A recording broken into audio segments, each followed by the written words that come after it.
Soccer. Dulkin, say something for me. Hello, hello, hello, hello. Okay, let me turn you up a little bit. Now say something. Hello, hello, hello, hello. Alright, cool. So I got you up a little bit because your mic's the quietest, so I've got to make sure I get you to the right thing so you're not you're not completely drowned out by everyone else talking. Oh, Fuka left. Oh, well, he came back. Damn. Alright. Yeah. And yes, this is pre-stream stuff. Ugh, it's hot. But yeah, it's 95. It was 95 yesterday. I have I have the AC unit going, but I'm in my office where the AC unit isn't, so of course it's like extremely hot in here. So, which is a great place to do a bunch of workout stuff. Like attempting and failing at doing squats with only 80 pounds. God, it sucks to get old.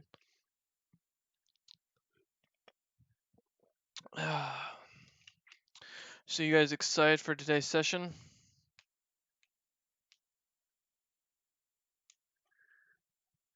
Did everything go quiet? What the fuck? Yeah. Can you repeat that? You cut out. Oh, I cut out? Here, I'll reconnect. There, is that better? Yeah, yeah. Okay. I said that, is everyone excited for today's session? That depends. On a scale of 1 to 10, how deadly is it gonna be? That's always based on the players, not me. Remember, I run a sandbox world. You can pretty much go off and do whatever you want. You kind of decide the fates. I just throw things at you guys when it's entertaining. So, hopefully everything's working alright. Okay. Am I still cutting out for you guys? No, you're fine for me Nah, now. you're Okay. good. It was just that one time everything went silent. Alright, I want to make sure. Do, do, do, do, do.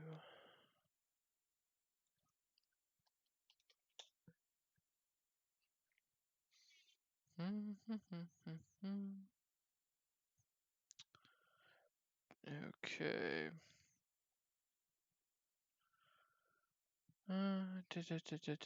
There we go.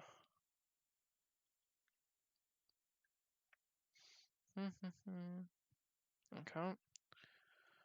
Open link. Get all the monsters set up for today. Should be easy enough. Alright, and then...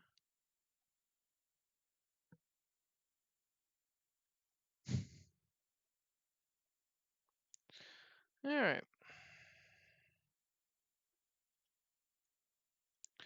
Perfect.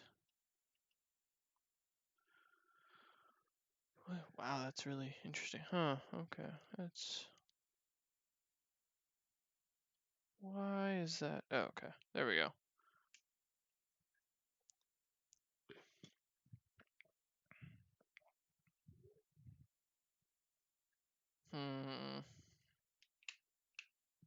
Okay, there we go. Cool, now everything's set up. Oh, yeah. Yo, what's up, Monster Mash? How you doing? Welcome to the D&D stream. We're just doing pre-show where usually we talk about random stuff. However, the rest of the people aren't very talkative right now. So that, Oh, I'm just looking at possible spells for the future.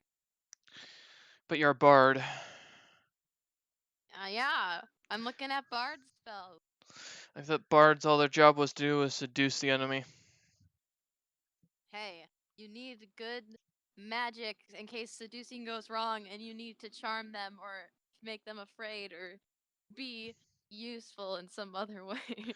That's fair. But still, what are you looking at this point? I just noticed there were some I think they might be homebrew because I haven't seen before. They're like Courageous Fortissimo, Enervating Discrendo. Yeah, I just noticed they were there, so I've been looking them over. Oh, those might be some of Fuka's spells that he's been making Ah. from the book I bought him. Yeah, I just noticed they were there, so I was just glancing them over. I'm like, this seems like very bardic. Yeah, there's a lot of spells now. There's also a lot more feats as we're getting more war feats going here. Does everyone in this party have those secret feats like they did at Amateur Hour? What? Say again? Do we all have those hidden secret Yes. feats like Amateur Hour did? I hope Zaya survives long enough that I can find out what hers is. Well, it's a rare thing to find, so you gotta screw up. And hi, Fel. Hi. I guess I better just start trying to absorb things. Yeah, I wouldn't recommend that. That didn't work out real well for Bastion in the end. No. Do you remember he got absorbed by a sword and melted down, and now he's off getting the crap beaten out of him? I also got stuck with Ven for a few months there. Yep. So, and the Staff of Death. Oh yeah, Well, Staff of Death. The iconic Amateur Hour scene. A prototype Staff of Death. Technically, it wasn't the full version. Man, that was a good time. Alright, let me see. Let me get this refreshed. Get that up to date. Also, lower that down a tad. Alright, there we go. Poor Twitch is having problems today. There we go. Alright. Oh man, I just drank my second cup of coffee and I'm still exhausted today, I tell you. Getting old sucks. I'm waking up at 6 You're a.m. not even old. I have an old soul, thank you. Here we go with this shit again. No, the reason I say this is because my little sister came over like 2 days ago, wanting to go out and do things. She's trying to get me to go up to this arcade up near the house, or up near my barber shop, and stay there for the late night, and then go out in the middle of the night till like 4 in the morning, going through like spooky places that are supposedly haunted and stuff. I'm like, fuck that. I'm in bed by 10. No. I like to be able to go to bed and then wake up at 7, 8 a.m. something like that, But nope, she's been trying to get me to do more and more of that stuff. So I'm like, ugh, go out and be out and about, go to bars with her and such. Some of the 18 and older bars. Like, Isn't she underage though? That's why I said 18 and over. Are they time traveling bars? No. Well, I mean, it depends. You ever been to a bar with arcade machines? Oh, those sound cool. We've got one out here called Ground Control that she likes to go to. Oh, I'm still pissed off about that. Why? We went. No, I am. Yeah, we went. No, you guys can. I just can't go in when it's night. That's Yeah. what pisses me off. Well, I mean, we went there and then you decided you didn't want to do anything, and then we went home. Because there wasn't nothing much to do, and like nearly all the arcade machines were filled to fucking to the brim. So Still could have hung what was out. there to do? It's a bar. Go talk to people. Yeah, You wouldn't. socializer. Just don't talk to the wrong people. Hey, I mean, Fuka's out there to find himself a quick lay. Obviously, he didn't need to as he kept disappearing. You want to go there, huh? Hey, I got my quick lay. No, that wasn't even quick. Should we start putting warnings on the conversation? 18 plus people. I mean, I can actually. Watch ahead at your own discretion. I can on Twitch actually set to have a legal age thing. Monster Mash to catch you up. Well, it depends. Have you watched Rejected Potential before? Or that was the last time you watched Amateur Hour? Because I'll be honest, Amateur Hour's been dead for a few episodes. A few. If you need to catch up, on what's been going on. Down in the info below, there is a YouTube channel link. You can go check that out, and I have playlists for most of the content, so feel free to go check that out and learn all you'd like. It's been a wild trip, man. It has. It's been a wild trip. The entire party wiped, and then this new party almost wiped on their first session, and pissed off a Kraken. Magwar. Hey. Managed to find a city with a bunch of dead people, almost lose one of their members to assassins, as the assassins started killing each other. Where Oh were wait, the didn't we all almost assassins? die to that? You almost died, yes. What was that, Yeah, Fel? Dibus almost died. Where were the assassins? In the same port town where Piplis is now located.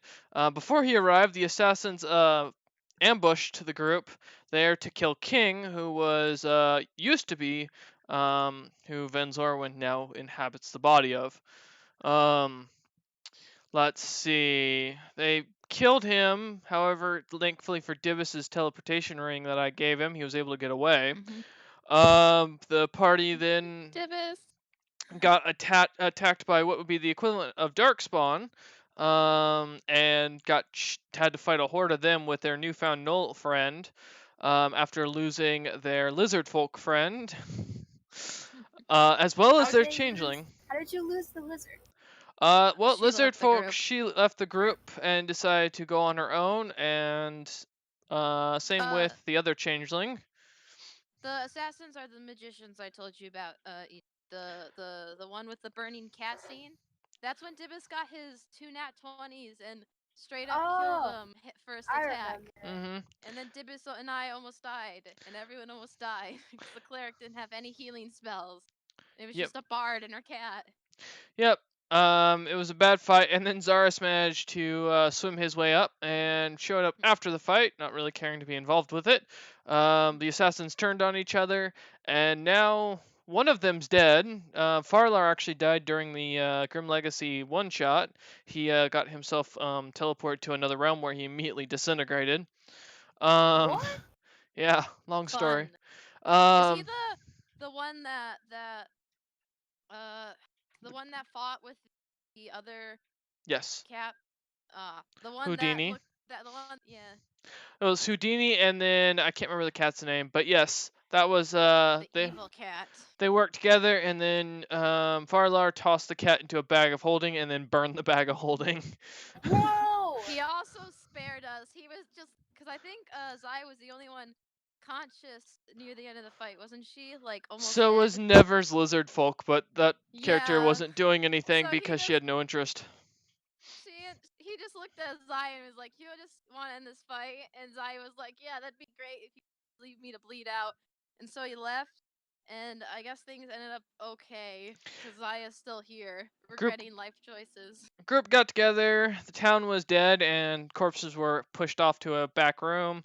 After the evil cat decided to kill them all, and thus, then that's when the group met Vukiak, Deadguard, who joined them for a while.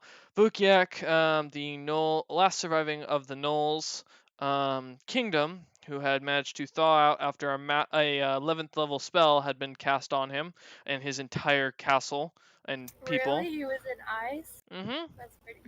He had been frozen since right before the Age of Chaos, so thousands of years ago, and thus basically like a petrification spell was stuck like that for a very long time until the teleportation circle was set off by the Grim Legacy in the town. Well, they didn't technically set it off. They technically the wizard screwed up on us when I was rolling, and yeah. So that's when he showed up in the human lands, thawed out, and managed to join up with the group. Held the hallway against the Genlocks that were trying to kill the group, and Null spelled like this. No, Gnoll, like the dog Null. After that, they headed to the town. You guys got ambushed, of course, from those wizards and the goo monster. E2. Met E2. Where E2 dug through a wizard. I didn't know he was under me. Above you. He was underneath me. I fell on top of him. And I thought I had moved out of the way. No, what happened was the fact that you dug yourself a hole, and as you were digging out, you dug through his chest cavity. No, that's not what happened. I fell on top of him. She was. and then I dug through him. No. There Ichi, is a video. No. This is what happened. There is a video. I don't it. care either way. There's a video if you want to go watch that back for the rejected potential. Made me die. Where Zaya was the only one with a good perception check and almost died to slime because of it. And then after that, the group managed to eventually make it to the town where the Black Mist was located, Nazarik's tomb. And as they were going through the town, got stuck into a time traveling. Basically, it was a domain set up by a very powerful level 20 wizard. Named Zelm, who then who basically allowed them to come in, and then E2 and Zaya may or may have not gotten pregnant by their ancestors. And from there, they retreated as quickly as possible. And now I got outbarded. Yeah. I got outbarded by your great grandfather. Yep. Yeah. Many generations It's not back. my fault. I got a nat 1. What did he get? A nat 20? Yep, twice, and he's also a character of legend, so he was basically godly. It's not my fault. Zaya was too I don't know. I guess inexperienced. And so yes, the group then eventually escaped from there, managing to get to the mist where King ran in, turning into Venzorwin as he came out. Eventually signing a pact with the god Logothus, who you may remember from the Time Fornigators campaign way back in like December-ish, January-ish. And from there, we have left the city. Vukiak has gone off on his own, joining up with a necromantic wizard or bard that goes by the name of A, who plays the violin. Those two went off to the Dragon's Gate town, the home of the Grim Legacy, and now the group themselves of Rejected Potential are heading off towards the Gnomish lands. They're currently in the middle of a massive civil war. We met a Do we new have friend. to fight in the war? I really. Dalkin, who we warned not to join. I warned not to join. Poor Dalkin is still realizing that the whole thing is going on, but he's made a good profit so far off you lot. He's gotten a good practice on his craft, and yes, she got impregnated. Both of them got impregnated by their ancestors. One E2 being a changeling, her people she was impregnated by the third prince of the Golden Empire, which existed way back during the Warring Age period, very long time ago. And then Zaya, who got impregnated by her great-grandfather, Bletton the Bloody, who is from the wars against the Tabaxi, where the two basically fought on a continuous battles until Bletton managed to massacre the last of their main army. How many years ago was that again in the lore? You can go look on the lower pages. Yeah, but I find that somewhat ironic that she descends from Tabaxi murders and her best friend is a Felis, which is a type of Tabaxi. Irony comes in all shapes and sizes. Screw you, family tradition. I'm gonna go on my own with my cat friend and die. Woo! One sec. Review, let me know there. Oh gods, what is this looking like? Come on. I just got my work schedule for the term. Oh good, my boss basically cut my hours. I'm so happy I'm quitting. Fucking goddamn it. Is cutting your hours a good or a bad thing? Bad, because so I take classes 4 times a week this next term. For those who are familiar with college, usually you want to try and if you're taking about 3 or 4 courses, you try to get them all on the same days to avoid having to go to the college every day. That way you have in between for classes. The problem is during fall term for my department and for any department that works as far as the classes go, which for me is economics, we have to deal with a lot of incoming students, especially in the mornings, because they are all confused idiots that don't understand where they're supposed to go because none of them can read a damn map. And trust me, it irritates the hell out of me. I don't mind dealing with the freshmen. It's the seniors that piss me off. It's like, you've been here for almost 4 years now. Can you figure out where your classes are? Come on. Anyways, So usually I typically get about 20 hours a week. This is to maximize so that way I can be done with my work study by the time end of fall term was the goal. So because I was planning on quitting and getting an internship by then, so I can start working pulling a full-time job once I'm out of college. Now I'm not going to get that. I'm barely getting the 11 hours that she's put on offer, and I think it's because of the fact that not only did I refuse today's hours because of the fact that me and her had a little spat on Monday, but also because of the fact that You had a fight? What over? Simply put, I went to the school, gym was closed. It was 6 a.m. There was no way I could get home, shower, and come back before my shift wouldn't be at least 3/4 of the way over. So I emailed her basically explaining that, not wanting to bullshit my boss, trying to be a good person. And yeah, long. And then she emailed me back basically saying, giving me a full lecture about how, oh, well, if I had meetings, you should have still showed up, or you should have asked if I wanted you to still come in instead. And so I'm like, well, you know what? I come for every single shift. I make my availability full. This is the first time it's ever happened where I've canceled out, and that's because I couldn't get to my workout and get home because the gym was closed and I had to ride for almost an hour and a half to get up there. 5 a.m. I got there at 6:30. And then I had an hour and a half ride back on the max to shower, and then I had another hour and a half back up there. I was like, I'm not doing this. So many people are claiming the Gnomish throne.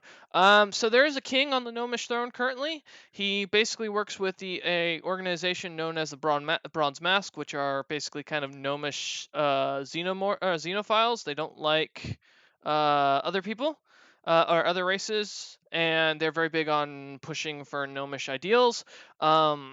They're also big on expanding gnomes' knowledge and information. And it was actually a group that Zopip wanted to join for a while, due to their extremely great connections. Due to this, though, there was an explosion at the House Kung or the Kung Pao Manor, which is one of the noble houses, Zopip's family's manor, along with at the Blazing Hold, which is where the Grim Legacy, or not the Grim Legacy, the Crimson Talon Guild, which both groups had originally worked for, both were blown up. And after this happened, that pissed off Zopip's mother, who is known as the Black Widow for having killed 3 husbands, fully out in the open, did not care if people knew. Well, 2 husbands, one she didn't kill technically. He died on his own. And she has decided that instead of wanting to, and also there's been a bounty put on Zopip's head after some issues with him in the Bronze Mask organization. Basically, they have the Gnomish throne and king have basically kind of pushed Zopip's mother out of the picture and kind of put her on the barrier to deal with as much war as possible between the Dragonborn lands and the Goblin lands, dealing with raiding parties. So she's been basically controlling the Southern Army this entire time, and now she's pissed off about all of that going on. That there's not only a hit on her son for a bounty or whatever for over 1 million gold pieces, but as well as the fact that her manor got blown up. She has decided that she'd rather take the throne herself and is gonna kill the king as well as wipe out the Bronze Masks. Also, she's kind of got a death wish. She is a very old gnome, and she doesn't seem to be able to die in battle. So her main goal at this point is to do that. She is a war veteran of so many battles at this point that she is just at that idea where she's okay with dying in battle and is focusing on that. So she leads her armies on the front line and has no problem challenging people. Along with her son, her adopted son, not Zopip, but a younger son, who she has made the heir to the throne currently, due to the fact that Zopip has no interest in being the ruler of the Gnome Lands. So he's been kind of not really. He hasn't been disowned, but he has been pushed out of the what's the word? Succession. Yes, there we go. So because again, he has no interest in any of that. He's not the type of character who wants to get involved with gnomish politics. And he's just respecting his mother's wishes to let her go and fight her battles. Her goal currently, from if you watched one of the Grim Legacy update videos, which was like 3 weekends ago, is to basically take the gnomish crown, then wipe out, genocide the entirety of the Goblin lands to get revenge, and then plans to go after the dwarves. out their united front just because she wants a challenge. Wow. So what claim does she have on the Nomashon? She doesn't technically. Her claim is through power or through military power. Similar to how the Roman generals, she controls a good chunk of the army herself and has no. That's her only claim. Is she has a bigger army than the other Gnomish generals and the king. I have a question. Yes. Isn't Black Widow the lady? Yes. My Wait. contact told me. Yeah. I was supposed to take care of or deal with or something. Yep. That's not good. I didn't know she was Zilpip's mother. Yep. A mother Zilpip is actually extremely protective of. This is not good. Because unlike Zilpip's father, Aelbert, the unsteady, Zilpip really likes his mother and was raised by his mother, because as soon as Zilpip was born, Aelbert was already long gone. One of the members of the Red Barons, who is another adventuring organization, or another adventuring group from a previous one-shot campaign that went off, and most of them died. Only 2 of them are known to have survived to this day. One being Weldon, who the Broken Knowledge group has met, and the other being V, who the Grim Legacy and Rejected Potential have met. V is, those 2 are the most, so that's a very good claim. Yeah, pretty much. When you control about, I think roughly her control right now would be about a third of the army, and she's got about half the nation on her side. Most of the nobles aren't willing to fight this woman because she's so scary. And given how powerful her son is, not necessarily like as in political power, but just in pure magical capabilities, most people don't want to fight the Kung Pao family right now. Plus, Yeah. House Kung Pao belongs to originally 2 different branches of the Gnomish nobility that have merged into one manor. So they actually claim a lot of land and a lot of soldiers of their own personal retinue. And the Black Widow is known for being a very brutal and much of a tyrant. And her adopted son is supposedly even more dangerous than she is. So, yep. Lots going on. Wasn't that a fun family? Mm-hmm. Well, Aelbert was really the only letdown in this little group of adventurers. So yes. And one day we will probably do a campaign where we will do a past campaign with Zilpip's mother and how she came to power. We'll see. There are plenty of stories to be told in the future. Who knows what we'll find out. And who knows what we'll find out today when we start. Speaking of which, where the F is Cameron right now? I'll send him a message. I messaged him and added him on Discord, but I'll shoot him several obnoxious texts. Sounds good. I noticed he was having issues with his internet today, so he might be still streaming. Actually, let's see. Is Cameron still streaming? I think. I know he is on here. Shoot, I can never remember what Cameron's. Unless I thought it would have showed him as online. He's not streaming. He isn't? No, he's not. No. Okay. I can never remember what his profile is. Basically, just a shiny Lucario. No, yeah, but I don't what his the username is on Twitch. It's I Same think thing. Cameron 421 or something like that. I think it's his Discord. Yep, found it. Mhm. Okay, yep. He is not streaming. He did a D&D tutorial. Okay. And then he also did a Minecraft 1.10 modded. Huh, interesting. Okay. Well, figured I'd check. You never know. We will get started as soon as we get a confirmation on whether he's joining us or not. So Dolkin, given all of that information, how do you feel about the D&D world that you have joined into? Not including the Kraken bit with the Orc army and Zaris almost dying. It sounds like a fucking mess. Yep. Now imagine the book. Our group in particular, like just amateur hour, got in some crazy situations too. But I think Rejected Potential has gotten into even some crazier, absurd ones. Well, one of your group got upgraded Well, to the Grim Legacy, where he managed to almost die multiple times. sounds like Saya. Yeah, and beforehand, with when you guys were as amateur hour, you guys did manage to get yourselves assassinated by an elite assassin organization after one of you tried to kill your guild leader, which was a very bright idea. We will never Yeah, forget and how the she trash did it got out of taken out. session too. Yep, Out of session. It was awful. And we also awakened 2 forgotten gods in that coop, didn't we? 3 Yeah, one or was 2. Yeah, you're right. 3. No, it was 2. Yeah, one was E2 the one with It E2 and was then there was on the tiger. accident. But you E2 did a good thing maybe. E2 was The with gods was on your side. Faltharn, the Storm Giant King, the one known as the Stolen, for his crown was stolen by the High King, and the other was the Lost, I think it was, the Tiger, who Yeah. actually turned out later as the both Kanet and Logolthus found out he was a Fellis. A very tiny Fellis Is that who retired and had no interest in any of the God Wars. He's just a big blue grumpy fellas? Yep, he was well, not very big. He's actually very tiny when they met him.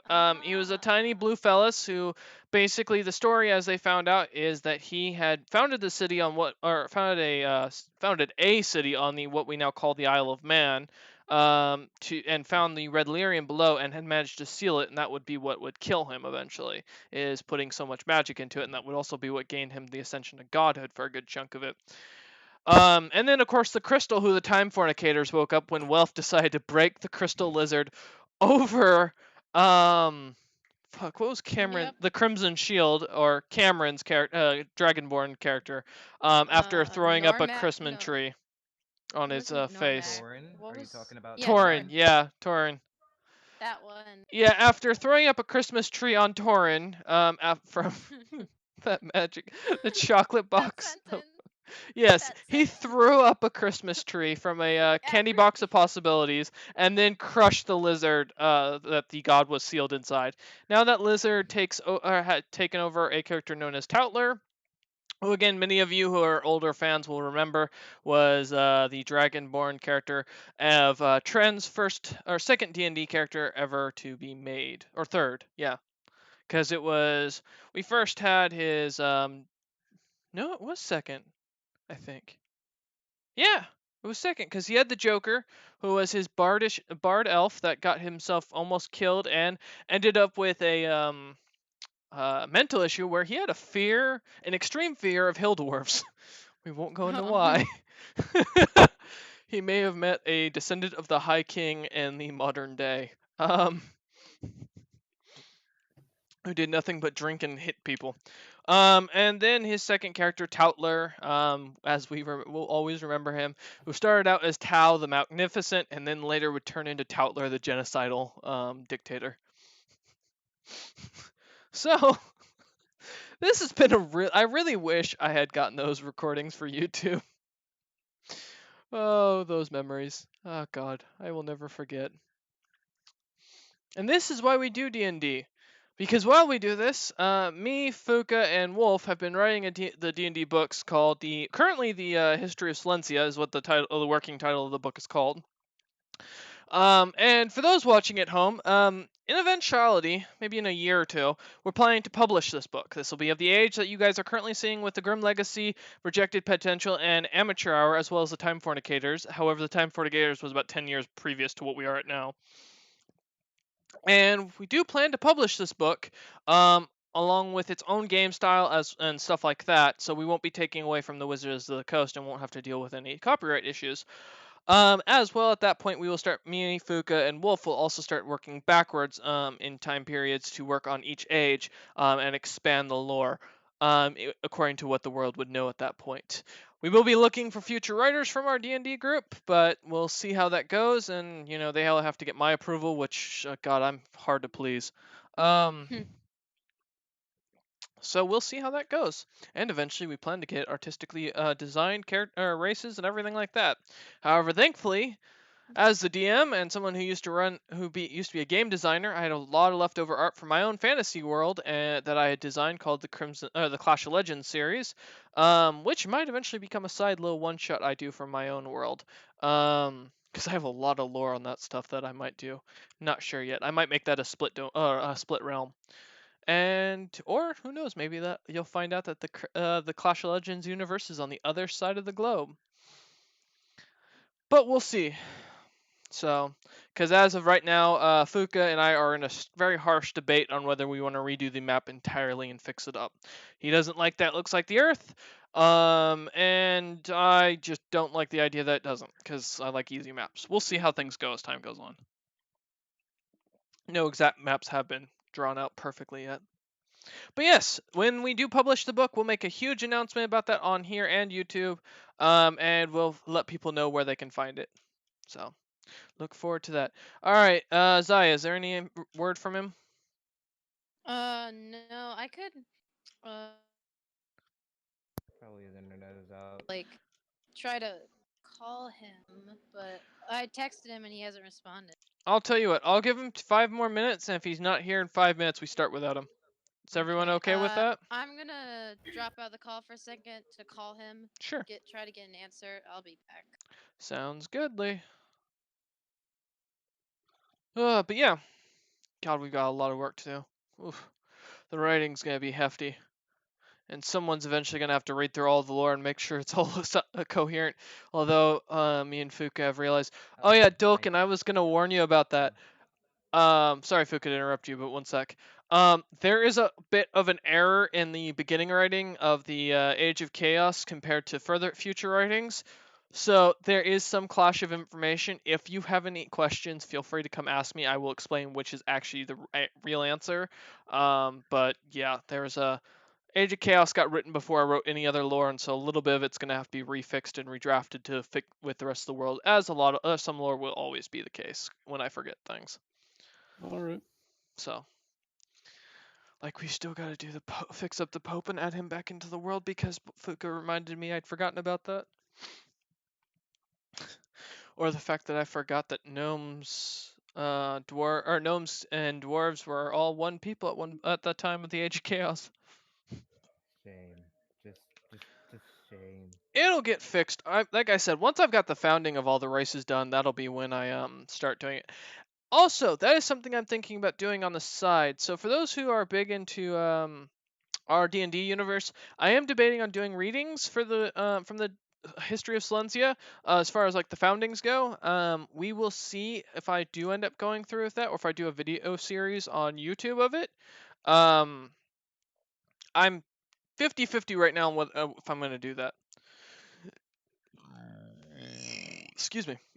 Just because a lot of people have asked about a full explanation, and reading through a lot of that can be kind of tedious. It'd be nice if you can just click a video, put it on the background, and listen to it as it explains everything. Plus, as the Grim Legacy knows, I have an amazing ability to do a wide variety of voices for NPCs. Never forget that goblin. Keep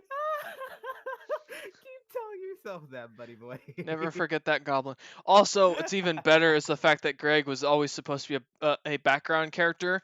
So for those who are veteran fans of the series, Greg the Bloodthirsty was supposed to be, it came to be as a character from the main portion of the slideshow I did to introduce to my players the explanation on this series. I think I posted it up on YouTube. And so I'd recorded it and posted it for them to listen to while they went through this PowerPoint thing to explain the world that they're going and the campaign they're going to be going into, which I will be doing for both campaigns when we do the next campaigns. Not one shots, but full sets. Must hear the goblin. Okay, do I have a YouTube link to that? Let me see. I know it's in here. I know it's on here. The question is, did I post it? Oh god, that's gonna be so long ago. Okay. I swore it was on the YouTube channel because I think that's where I watched.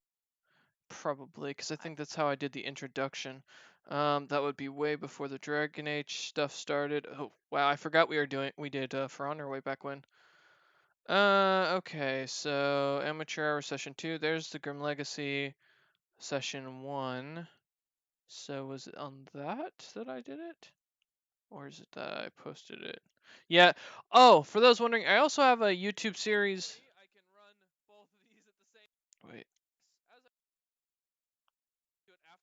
Nope, I do have it on private. So you can only get to it unless if you are on my thing. So let me go into.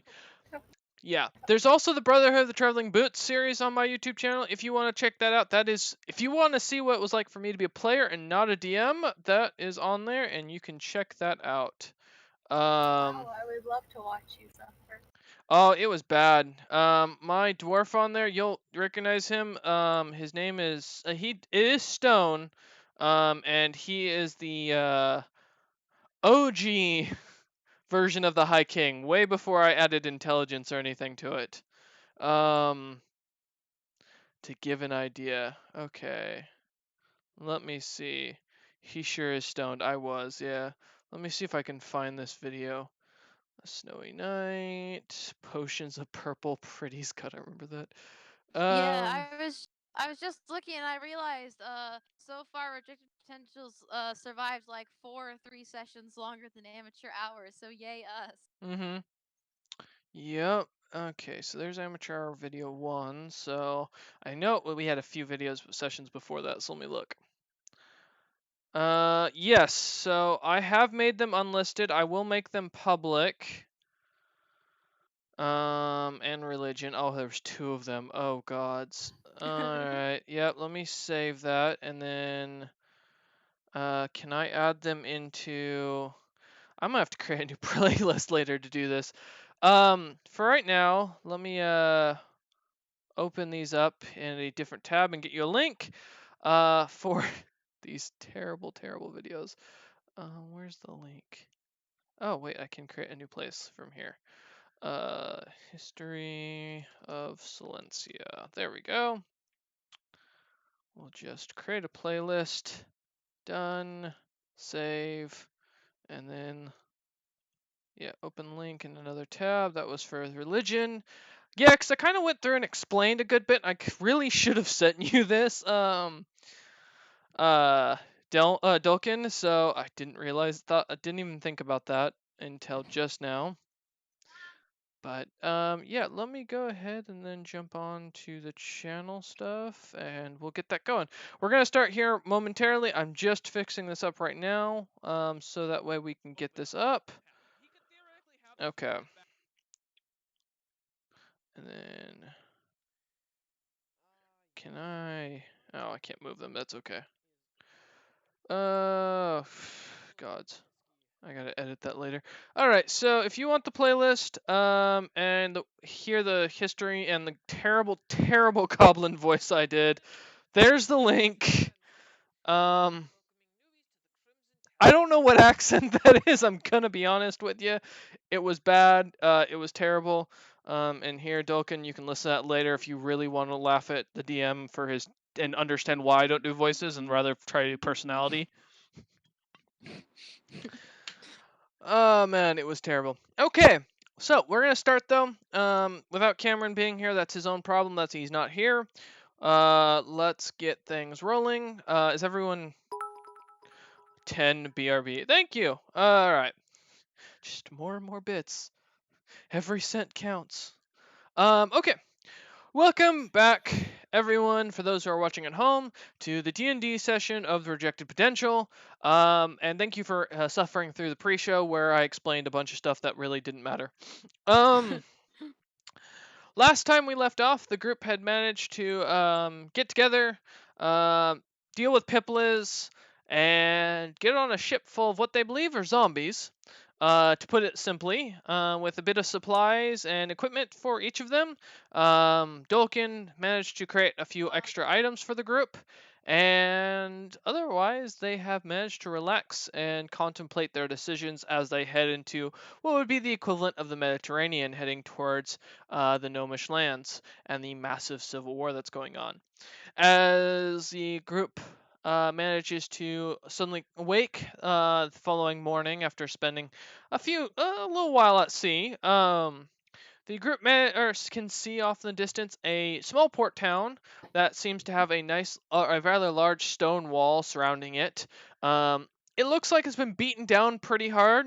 You don't recognize the sigil on the walls as of current.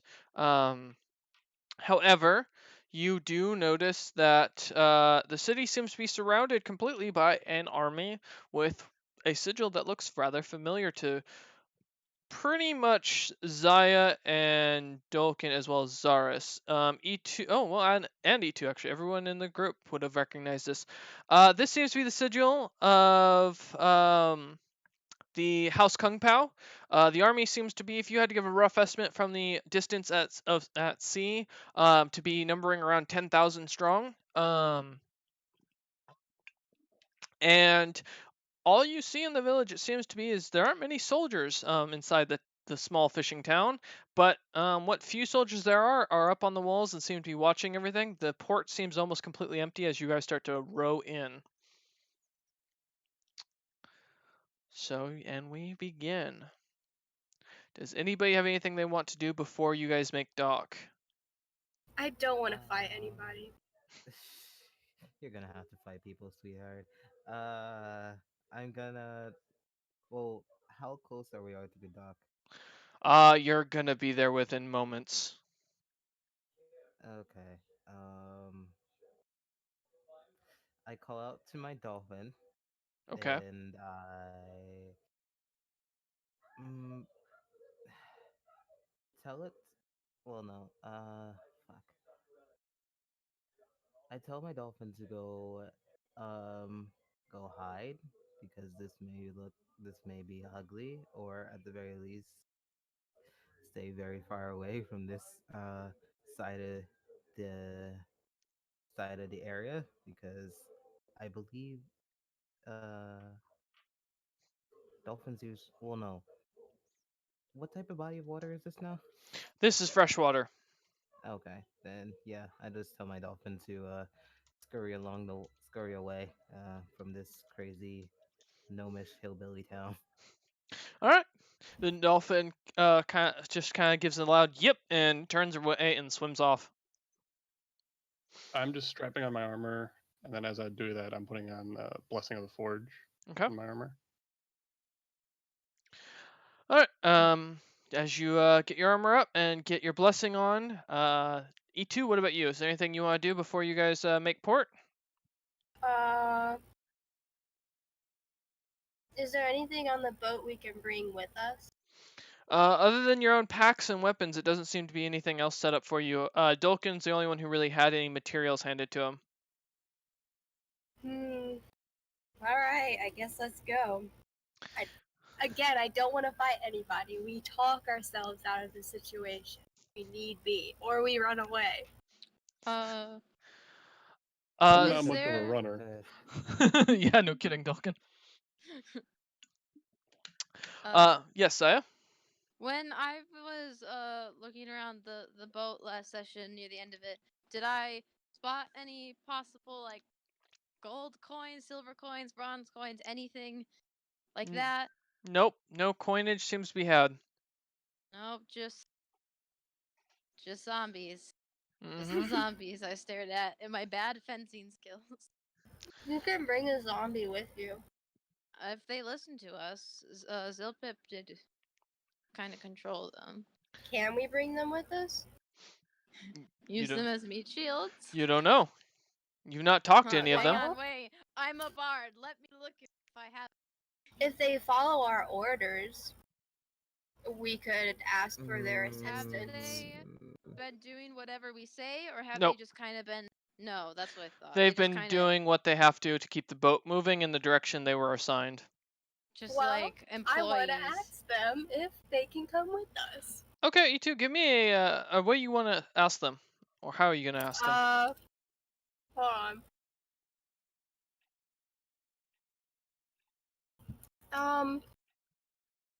I want to ask them if they will assist us as we go through this city because it's dangerous and we may need help. All right. Give me a persuasion and a perception check, please. Oh boy. Give me a second while I do this. No worries. So as E2 goes up and starts discussing, Venzarwin for once is quiet, staring off at the battlefield, remembering his own PTSD of his life. How far are the land we're approaching? How far are they from Oh, us? that one's persuasion, and what was the other one I was supposed to roll? It's not gonna work anyways. I persuade them horribly. It's okay, give me a perception still. And Zaya, what was that? Are the gnomes we're approaching stuff within 30 feet of us? Well, most of Yeah. the gnomes that you can see are up on the walls, with a few what looks to be strange figures. One of the strange figures seems to be holding a banner as well. Otherwise, there aren't many gnomes at the port. In fact, the port is almost abandoned. Yours is about the only boat that you can see. Are they within 30 feet though? Any of the gnomes themselves? No. No. They're further into the city. How quickly are we approaching?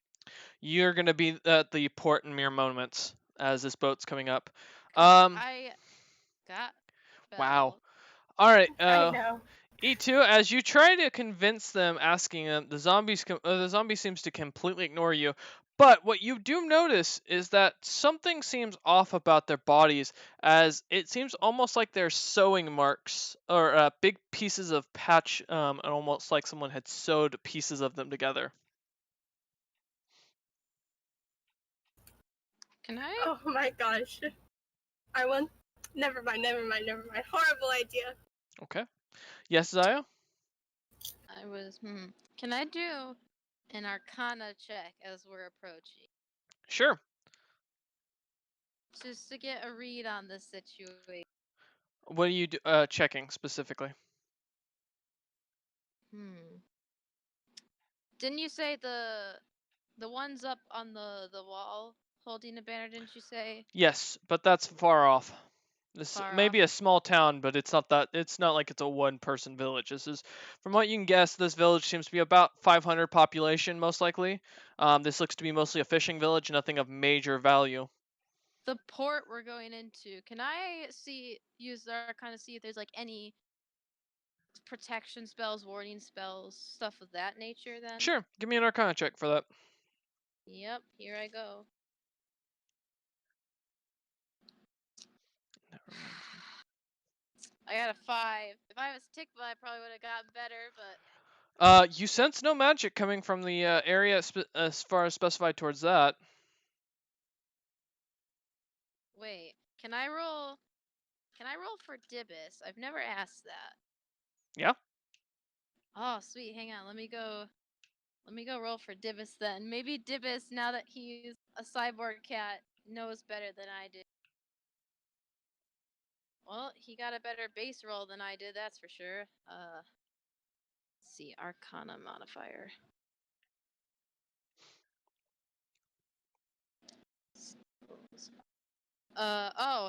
He's -1 Arcana. He's got 16. Dibus seems to be looking about, and from what you can tell, or from what he seems to be able to tell, and relays to you, there's magic being cast, spells being flung at each other, stuff that seems to be shooting catapult-like items, or catapulted-like items at each other, but otherwise it doesn't seem to be any protection or anything of that sort on the walls or buildings or anything like that. And the river they're going up is, as far as deepness is, they have no idea how the depth of this body of water is. All right, you've got mere moments. Dolkin, did you want to do anything other than putting on your armor?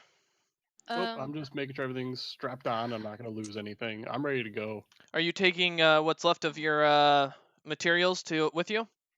Yes, I will grab all the woods and the metal there. Okay, and the lyrium bar. All right, gotcha. Yes. Can I cast a spell before we get sure. there? What do you? Go ahead. I want to cast Enhance Ability, Bear's Endurance on myself. It'll give me advantage on Constitution checks, but it gives me 2d6 temporary hit points. Okay. So hopefully I'll be less squishy. That's my goal. All right. As the boat pulls up with a thud and smacks against the port a little bit, one of the zombie crewmen throws a rope over to the edge and then puts out the board for you guys to get off and onto the port itself, and just stands there. Well, In the background, you can hear the screams of people being hit with what sounds like weapons of some sort and dying. Explosions are heard all over. Screams of all sorts, and chants are also being heard.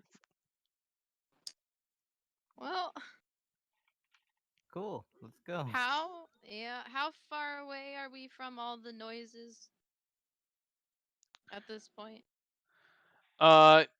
You have no idea. I mean, the noises are coming from all around you. Uh, I'm trying. We're not going to get into fights anyways. I told you we're going to avoid them. Avoid, but Aw. you can't always avoid. So I guess I'm gonna have my hand near my rapier ready if things should go south. They could be friendly. As I let me listen to those screams again.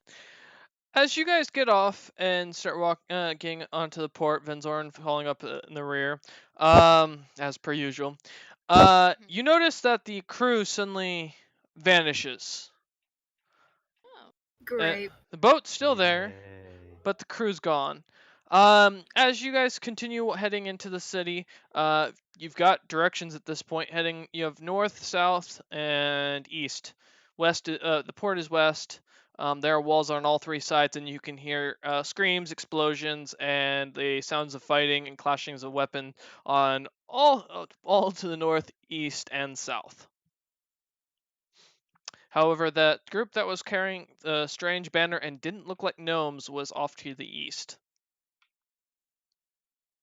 Which way do we need to go? Because I do not want to go in the direction of the fighting.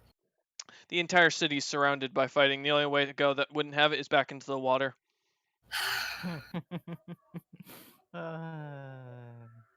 Why didn't we take the boat and just go around this mess? As E2 says that, you see a large rock come flying over and hit half the ship, knocking over the sail. Oh. that would probably do it. I'm so upset. Then he was sleepwalking. All right. What's the plan otherwise for you guys? Which way are you heading? Let's go east. Okay, one towards the east. Zara starts heading that way.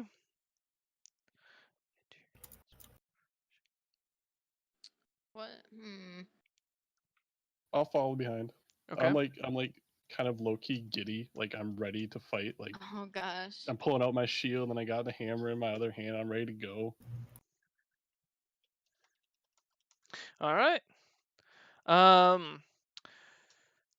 So all right. So as you guys start to head east, turning that direction,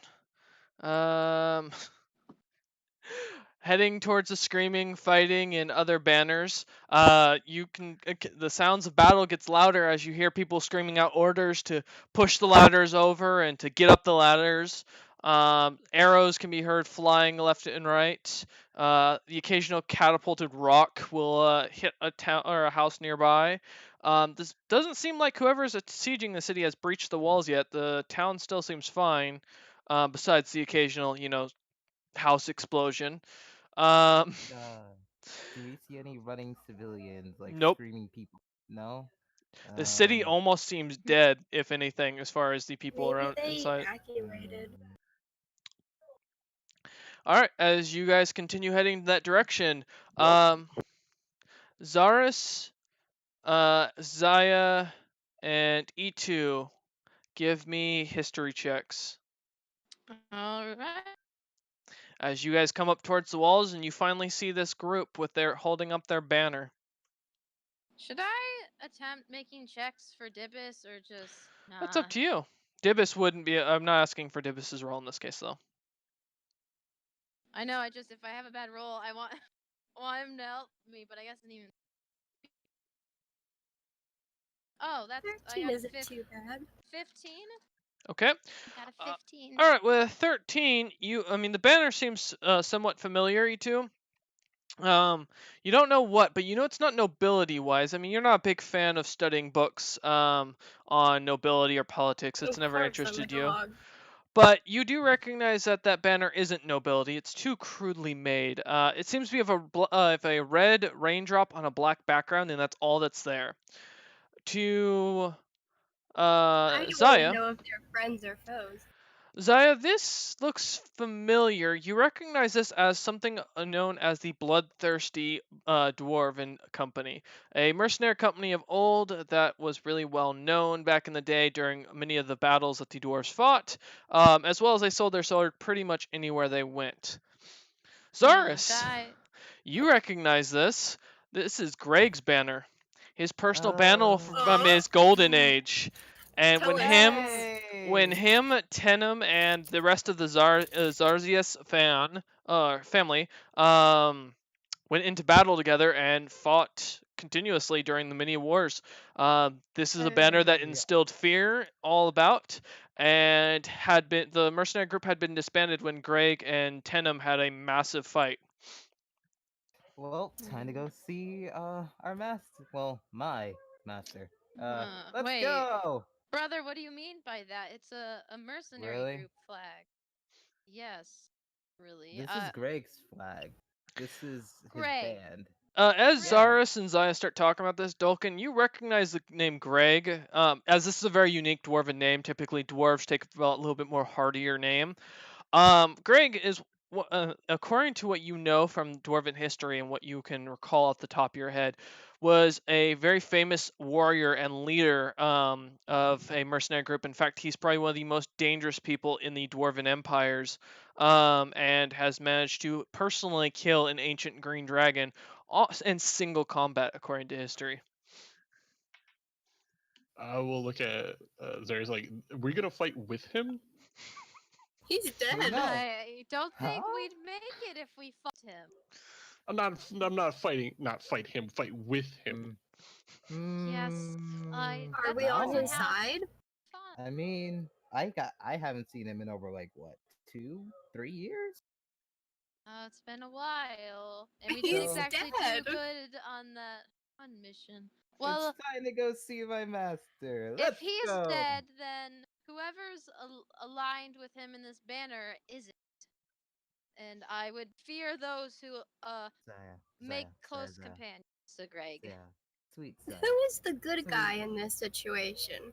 Good question. You have no idea any of the politics going on right now. Exactly, that's what I want to know. Probably nobody. Would Zaya know anything, having the spy background? Go ahead. No- All right. Yeah, Zaya, nosy? give me a intelligence check. Let's see how much information you can deem from the whole situation. Yay. Let's see how good she is at actually doing her job. Probably bad, but who knows? Hang on. Let me. That's a 13. Not the best. From what you recall, in your travels and from what you've learned about gnomish politics, first off, you don't recall from any map you've studied this village ever existing.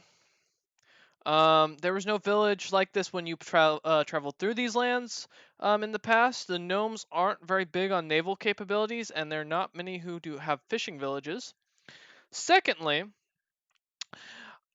you're not really sure on the legitimacy. You recognized House Kung Pao's sigil just because of dealing with Piplas, and he does wear it on his clothing. As so does Zilpip, seeing as they are identical in almost every aspect.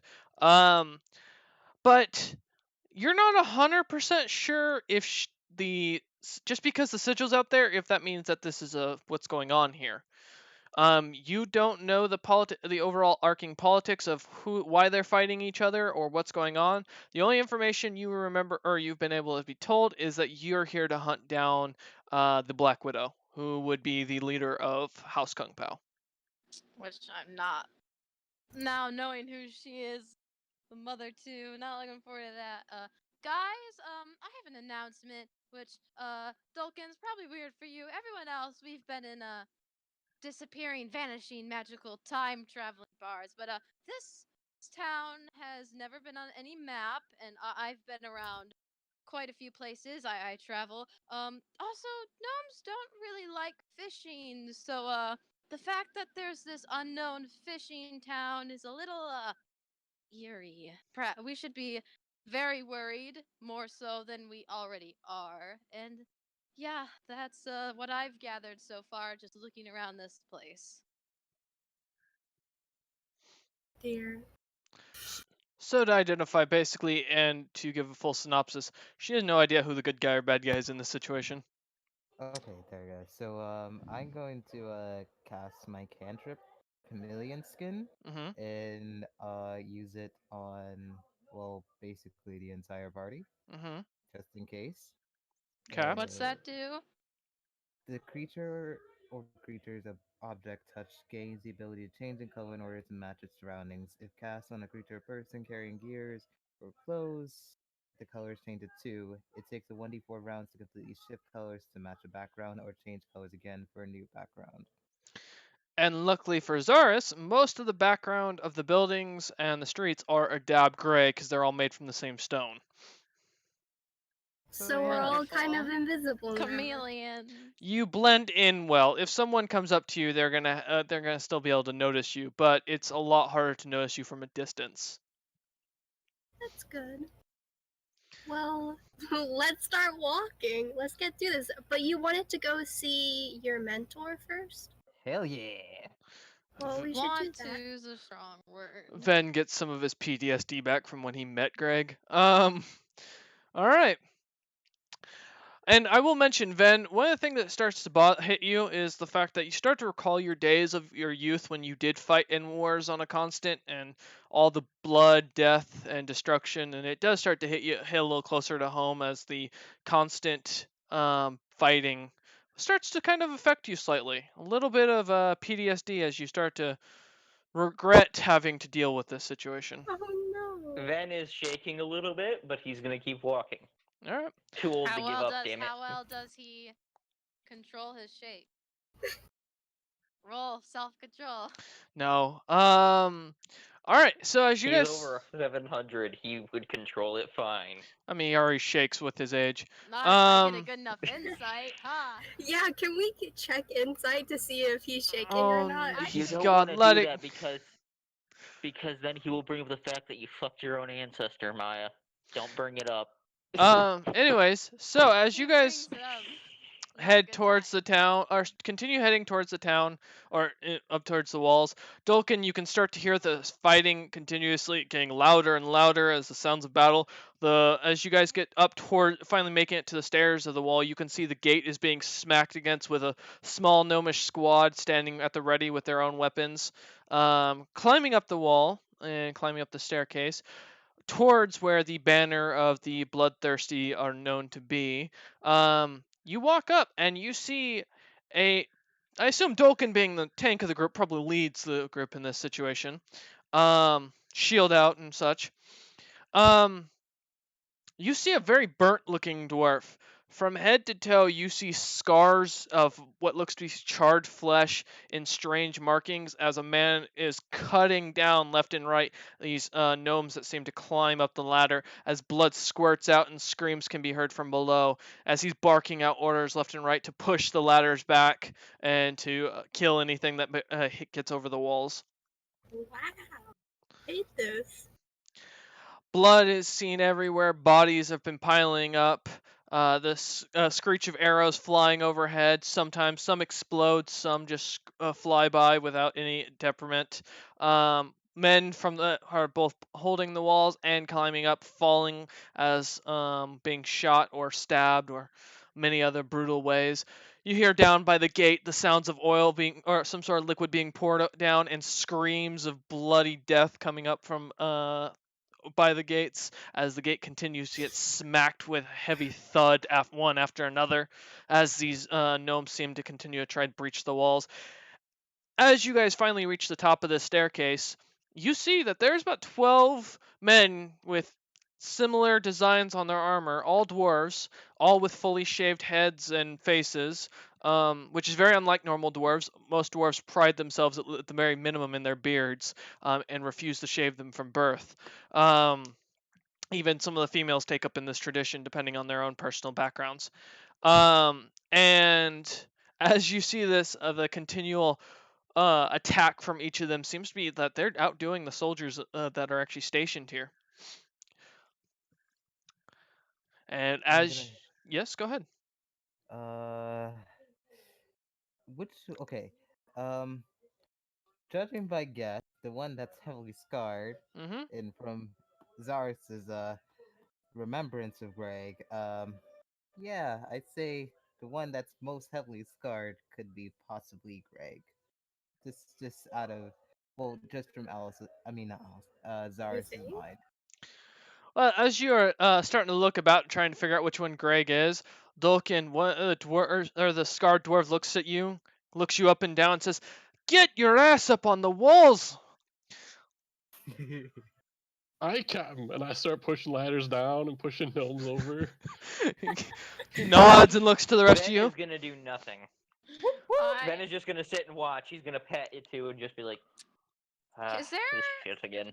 a good place for like to shoot from? He looks to the rest of you and says, "Get your asses moving, or at this point you can die down with the rest of them." Is there like a good place if I were to get one- my crossbow out? You see a small tower off to just a few feet to your right that you could probably climb up, where you see archers, but that are as you look over, you see one of the archers that's stationed up there fall to the ground on top of one of the dwarven mercenaries as he Yeah. knocks it off himself and goes back to attacking the ladders. Oh. We do not want to take part of this war. Why Iku, are you Iku, doing Iku, this? Sweetie little dog. Stay back. Just stay The there. dwarf, scarred dwarf, Only turns around. person, no. Only person that can call me sweetie is Ben. Okay. The dwarf with scars turns, looks to Dolkin as he starts to move his way towards Dolkin and says, "Your group is rather interesting. Get their butts working, or at this point I'm gonna have to kill them. We can't afford to have that many extra bodies up here." Oh, I'm just a little dog. I can't possibly help do anything. And he looks directly in your eyes and says, "I know that's you, E2. Now move your butt." Greg! I go like Oh, boy. full like leadership. I'm just like, I'll put a muzzle on you if you don't get over there and start hitting things. And I just start yelling at Zaya's people to start been moving looking out of the for an door. advantage spot. Okay. I look at the Zaya's dwarf and be like, What? lad, you want castrated? You touch Every- this, you touch this everyone- beautiful creature, you'll die. Shush. Dolkin, give me a charisma check for that. The rest of Zaya's you, been doing stuff. other than Zaras, Ven, and E2, go ahead and give me charisma saving throws. Oh boy. He's Ouch. gonna kill me, is he? Okay, let me. I said charisma saving throws, not death. I don't know. She was on a walk with the baby. What? I got And under suddenly a baby 20. comes being walked by a gnomish mother. Alright. Ah. 16, okay. Sorry. Non-nat 20, got it. And then Ven, D20 for a charisma saving throw. Do, do, do, do. As So Dolkin, can I no one- assume that yes. When no one responds to me, I just give them a shrug and go, I'm new here. Zaya's looking for a vantage point? She's like scouting the area. The only thing you can see is this tower. The rest of the towers seem to be either blown up at this point or seem to be so crowded with How bodies. sturdy does the tower? It's a stone tower. How many people are falling out of it at a regular basis? Well, I mean that you can't. Only one is fallen out that you've seen, but how many bodies are up there, you can't tell at this point. You do hear the flinging of arrows still coming from up there. So How far the walls are that were on? How tall are they again? you don't want to look over to find out. You get the sense that if you get in the way of these dwarven mercenaries who are chopping down these ladders as quickly as they come up, you're gonna get smacked. I got stuff I could do, but the ring. Can I Ask see? for an axe and start any- chopping. The scarred up dwarf looks to E2 and Ven, just glares at him and points off and back into the village. towards what looks to be a small little keep, if you had to guess. It's not really a castle, but it looks to be a stone temple, if anything else, and just points to it and then goes back to fighting, in a sense ordering you to go there to hide. Oh, I don't want to do any work. Let's go hide. Splitting the Jeez. party. That never. All right, met- as E2 and Ven head that direction, heading down. Is it? I'm assuming Ven Are goes they? with E2 at this point, no matter what. So, I'm his therapy dog. Dolkin, go ahead and give me a couple of attacks with whatever weapon you're using, as we're going. Are there any gnomes I see within 60 feet? There's an entire army No. at the bottom of the wall. These guys are just ravaging the wall. One of the dwarven mercenaries standing next to Dolkin, helping him out. Doing everything to defend his back. What the distance? Because I could either do It is or, like- so chaotic at this point that as arrows are flying by, you don't want to look over the walls. It's that bad. I mean, Dolkin at this point is barely dodging arrows, or they're bouncing off his really shabby armor that he's just barely managed to fix up. shoot people if I can't see. Well, you figure if you get up on that tower, you might be able to see. I assume Zaris is going to follow Zaya in that situation to start casting spells. Yeah. Zaris? Yeah, Wait a second. Are but- Okay. the gnomes climbing? Yes, Right. they're climbing ladders. That is correct. If I were to cast Gust of Wind, could I make the Gust of Wind blow down from me, down towards the gnomes climbing the wall? If I were to cast this? Theoretically, you could. That If might you- be... If you look over the walls, Yeah, that sounds like looking over the walls is... Fine. Tower, can I... I guess tower it is. I Alright. don't like Get my those dice crossbow. rolls. as you climb up and follow with Zaris following behind you, all right, we will roll initiative. Is Dibus? Dibus is taking up front next to Dolkin and is shooting magic missiles down at anything that tries to climb these ladders. Good. Dibus has Dibus. no fear. Use Alright. your ability. Everyone roll initiative for me, please. That includes Oh. E2 and Ven. Okay. Boom. Good So- roll. So we got Zaya, Zaris, then Dolkin. All right, E2 and Ven. If you can give me initiative rolls, that'd be awesome. And then 13. Okay. Oh my God. Ven scared the living hell out of me. Yes. All right. That's okay. That works. All right. And then Please that's. don't die. Please don't die. Are please you- don't die. So are you rolling for Dibus and stuff during combat? Yes, I am. Like that? Alright, figured. Okay. You roll better than I do, so probably for the best. That's because I have player killer dice. That's what this is designed for. All right. And they work against him. Sometimes. Okay. All right. Wow, that's bad. No. And then. Okay. I'll be sad if I'm not first with the 20. That is the initiative order as of current. Yay. So Zaya, as you climb up onto this wall, you see a massive horde. You thought originally only 10,000 were out there. You probably are counting almost triple that surrounding this town. As you get a good look around the city and along the walls, you'd guess maybe there's about 300 holding these walls, roughly.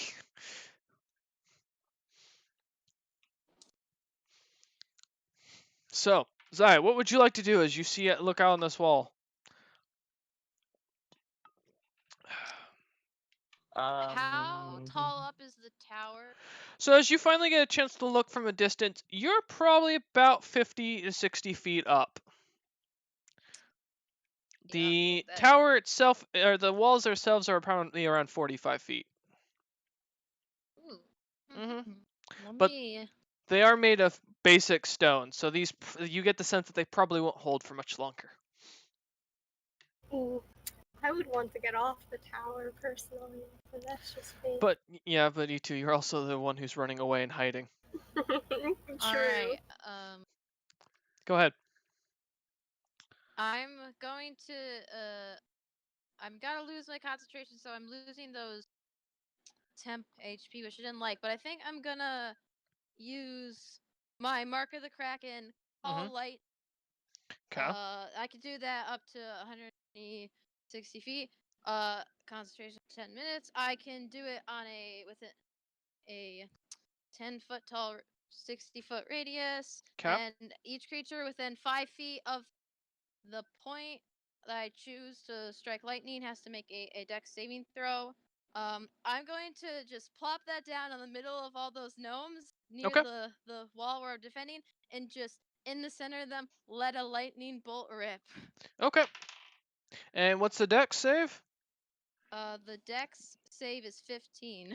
All right, as you're all looking on, minus E2 and Ven, who are quickly running away, you hear the loud crack of thunder Yep. as a bright purple lightning bolt strikes the ground right over the gate, and the oil that had originally been hot oil that had been poured on the gnomes holding the wall just explodes in flame as gnomes start screaming out and running back towards the army.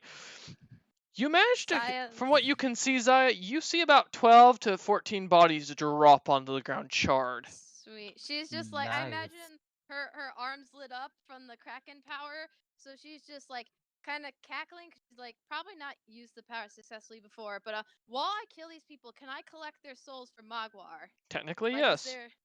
All right, like, can I do that? I don't know how that's gonna visually look, but Yeah. So as you make a prayer real quick as a second action or as your bonus action, towards Morgwar, you see the souls themselves start to uplift. You're the only one who's able to see this, however, as these souls seem to almost lift up from the bodies and wrap in this weird blue tentacle and vanish. So sweet. that's I did 12 good souls you've paid. service. Yeah. All right, and that was my my bonus action, correct? Yeah. All right. Zaris. That... Sorry, do you have anything else you wanted to do? No, I Okay. was. Yeah, that's my turn. Alright, and That Zaris. was good. Okay. How far are the armies from our location? The main army seems to be probably about 200 feet back. However, they keep sending groups of in assaults. Okay, and how close are the assault battalion? They're all over the place. Most of them are hugging the wall at this point. Okay. I'm going to dual cast. Okay. I'm going to use. Well, since I have, bless you, since I have Cloud of Daggers, I am going to use that in a combination of Call of Lightning. So Okay. uh, So 2 spells in 1. Okay. I'm going to use it on the west side of the fort. Okay. Well, is there any? Well, the west side would There, be the river. You're river. on the east side. Okay, so I'm just going to continuously fire in front of the gate where Zaya first called her Call of Lightning at. Okay. Give me a Double second. lightning. Well, I'll answer that in a sec while I run to the restroom real quick. I dig it. Double lightning. But mine has daggers. Yeah, you also got Dabber from the staff you looted from Divinport. Yep. Hey, he doesn't need it anymore. And it's good for us because the storms are outside, so they extra damage. Extra light.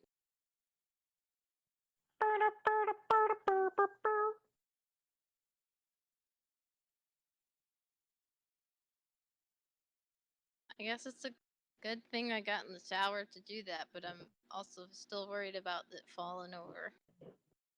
I'm worried that you're going to cast a spell and it's going to send the tower crumbling down. I mean, most of the spells I was are like rain, so like unless I move the lightning thing or Zaris. top of us. Yes, I got the Cloud of 13. Lightning daggers. Oh, the save is 13? Okay. God damn it. All right, as you see this cloud suddenly evaporate around around the gate once again, and lightning coming down at the same time as the sounds of thunder continuously cracks. You see a group of gnomes come out screaming as some of them seem to have just holes with blood coming out of them, the size of dagger wounds. And some are fried, some are on fire. The horrendousness of this is just mind-boggling as you hear screams of utter pain and terror. Again, Question. what? One Good thing second, E2 isn't here. how are the other dwarves and the people inside the fort are taking this all in? Most of them are so Reacting to focused on their own fighting that they're not paying attention to what you guys are doing. And the The ones that twins are I would paying be attention. so upset. The only people who are Just- paying attention to you at this point are the mercs that are with you, and they're still not commenting. They're fighting literally to hold the walls as gnomes are But still our piling glow- up. But our Okay. glowy coral arm. All right. So cool. So as you see, from what you can count, Zaris, it looks to be about 15 of them come down. And yeah, or Can I come steal out his dead. souls to give to Mogwai? Nope, but they do have the same thing as Zaris takes their lives. You both can see that the souls from those bodies seems to pop up and vanish with a blue tentacle. All right. Ven, as you start to head towards the little, what looks to be a hold of some sort, go ahead and give me a dexterity saving throw. Don't get us killed now. Should have stayed with us. It's dangerous. The wall is going to fall. I do Well, now not think you that it will hold are- up. D20. You would have had us at least for backup. I mean, It's can we really scary. call you back up? You hate Ven. You'd want him to die. Shit, Zaya would You help can't you survive argue. in a combat situation. Is this a saving throw? Yes. I don't Okay, want so to Full fight. alive. We should file a peace treaty. As Ven is running with E2 in his arms, a large, what you imagine to be about a 30-foot wide boulder comes flying at you two. Can I Yeah. throw We're you two dead. out of the way? Okay. We're Go dead, ahead and give splat, me a dead. athletics check to see if how far you can throw E2. I told you guys. Don't throw I me can't at die a from that wall. one, so if that hits me, I don't die. I might die. Yeah, that's why I'm throwing you out of the way. I'm gonna break something. Dolkin, all Sneaky you Leave just me see is alone. Dolkin, you see the biggest boulder fly over your head over in the distance where your companions, in air quotes, were headed. This is gonna be the second time you save E2's life. Do you know how As- crazy he's going to get? Ven chucks the dog as hard as he can in his last-ditch effort. The boulder comes flying down and smacks onto the ground. Give me a minute. Is he crushed? Oh shit! Both of you take. Yep. Both of you, as E2 doesn't seem to, only makes it just slightly or a good bit in front of it, but the boulder continues heading towards her after smashing Ven. Take 50 points of damage as this thing smacks Oh. both of you. Ven I'm is down. completely obliterated. There's nothing left of him. E2. I should Give be me a dead minute. as well. E2 Wait, is under the rock, stuck. How much are you down, E2? I only have a max 40 HP. So you are down. You are crushed under a rock and will continue to take damage every turn while you are crushed under this rock. You are unconscious. It's an automatic fail saving throw until this rock is moved. Oh my god. And the rest of the party has no idea where you guys are. Dolkin I saw forgot I the had rock lucky. flow I would overhead. have seen. Would I have seen that? You saw. Well, give me a perception check, Delkin. Let's see. Should I make perception? No, or Zaya and Zaris, you're so focused on killing people to get these souls. There's no reason for you to look. Yep. Mm. We got horse. You got to Feels put a so space. sad. Put a space in between that. The R and 1. There you go. You manage to see that the boulder seems to smash, and you hear off in the distance a loud squish. as Oh well my God. as it sounds like someone screams in utter pain and then it goes silent almost immediately. Please. But Dolkin, you recall that was the way that Ven and E2 were headed, according to what this scarred dwarf figure was pointing. Can you move this rock on your own? You might need to get help. It will take you 2 turns to get there, Dolkin. Oh my gosh, we're gonna die. All right. So next up in the order is the army of gnomes. Let's see if Oh, they can manage that wa- to breach that we anything. double electrocuted. Okay. Oh shit, they killed Ven, those bastards. Oh yeah, it's like the guy who killed Kenny. No. As you guys are holding the walls and shooting lightning, exploding out daggers on unsuspecting people, lighting people on fire, you see off into the south, Dolkin, Zaya, and Zaris. One of the towers gets crushed by a massive boulder and completely obliterated. As the wall starts to crumble in that area, and you hear a bunch of loud chanting and screaming as it sounds like an entire portion of the army is rushing the city now.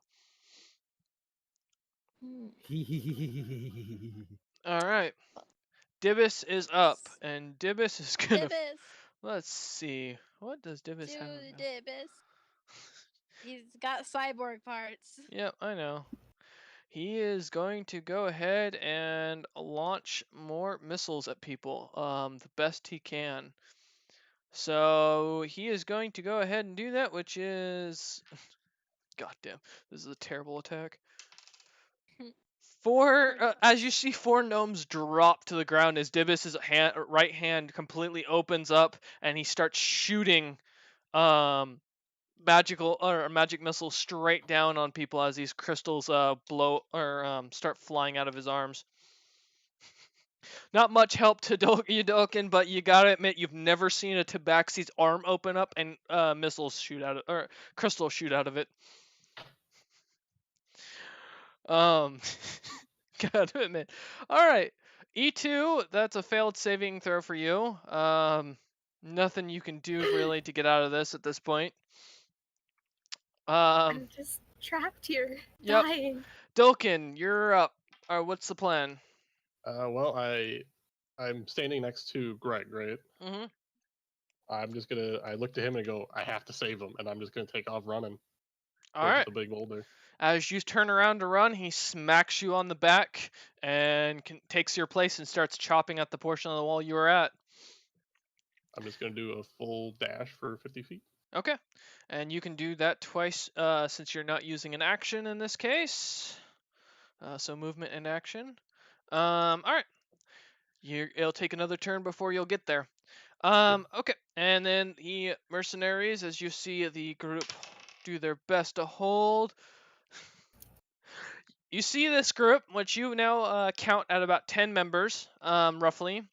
One of them seems to take an arrow straight into the eye and drops over the wall. As he kind of falls, you hear him scream for a second, and one of the ladders that he falls onto collapses in half onto itself, and the gnome that was climbing up gets squished and smacked on the wall. I can just see a giant fat ass dwarf just falling on top of the tiny little gnome. Well, he took the ladder with him. No, butt plugs. And Greg, you hear do a quiet prayer to his fallen comrade. These guys are all in also very blackened armor with the blood, what looks to be a blood tear, as you now recognize it, on the front breast of their armor. It seems to be in a sense to try and recognize as their sigil. So, okay. After that, we're back at the top. Zaya, the gnomes are still rushing the Yay. gate, trying to break this gate. You give it. The gate's got maybe 1 to 2 more rounds as this thing's getting smashed. My lightning cloud was already around the gate area, correct? Yes. All right. I'm still in constant, so I'm going to find the center again and release another lightning bolt. So all within 5 feet of that point, all the gnomes deck save. Okay. All right, let me do that real quick, and that's as you see the lightning go off once again hitting a group of gnomes as this cloud disperses slightly.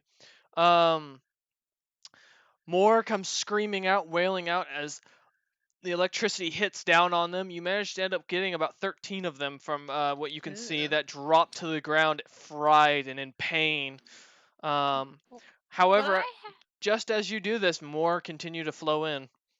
Would I have to use a bonus action to collect their souls? Yes.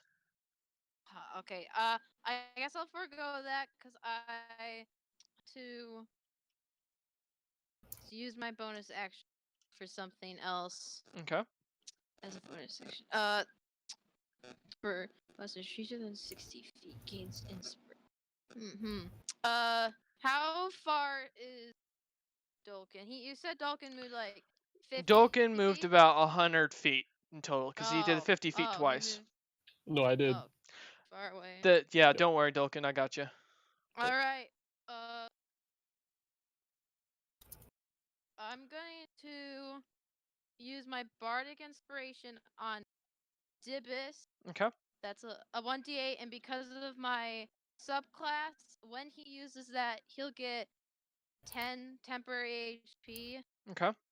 when it's used, so he can hopefully get a better attack roll his turn. All right. And, So 10 temporary HP. When he uses the 1d8, yes. Okay. Good to know. All right. All right. Then nothing else? How does the tower look? Your Condition? tower's fine other than arrows sticking out of it. All right, then I guess I'll stay put. Okay. The tower. Zaeris, what would you like to do as you see this lightning bolt continue to drop? Some good old cloud of lightning daggers. Again, dual casting. Okay. As you drop again, Does the metal increase the lightning, I wonder? Oh fuck. As the lightning drops right next to where Zaya hit, the new group that come in being a little bit more cautious, many of them now carrying wooden shields above their heads to hold off from being shocked as easily. Not realizing that the stabbing motions were due to the cloud. About 25 of them rush in and just stabbed those few that managed to escape. About originally 30 of them run in. The 5 that managed to run out, dropping their shields and getting electrocuted almost immediately, but not dying, unfortunately. So I could just hear this squealing, this screaming. The Zaris, twins are just murdering. Yes. give me a perception check. Cool. 1 second. The twins are just there with glowing coral arms. Dolkin finally realizes he hasn't made a mistake. Okay. Well, 50% not a mistake. As you look out, you see what looks to be a woman in blackened armor with a gold crown on her head, holding a very long-looking pike with the sigil of House Kung Pa on it. Her snow white hair flowing to the ground, and what looks to be maybe literally a 12-year-old child standing next to her holding 2 scimitars in full plate. Time to stop fighting. Child. I call out to Greg, "Hey, the mean lady is here!" Greg looks up to you, gives a thumbs up, and then slashes across the gnome's face as he climbs up the ladder. All right. Ven is currently dead. We'll get back to Ven in a bit. 19 for the army of no. So as you guys continue holding this tower and holding the wall, you notice the northern wall suddenly has a massive explosion and dust piles up as the wall seems to collapse in on itself. And again, you hear the screams of what sounds like men charging into the city. Only to be stabbed and electrocuted. Well, you've got the north and the south walls have been breached. Your wall is the only one holding at this point. You're about to be surrounded. One of us should move our lightning clouds probably to a different wall eventually. Spread out the lightning. All right. Dibus is going to take his shots. He gets 1d8. If he uses it, which he is not at this point. In All a right. beautiful voice. Well. As he oh wait, wrong dice. Oh god. As he shoots out, you see two more gnomes drop from the ladders. One of the ladders falling over finally. Dibus is not big on damage when it comes to his shots. One. I sang for him. You did. Dibus. All right. E2 failed death saving throw. dying. Yep.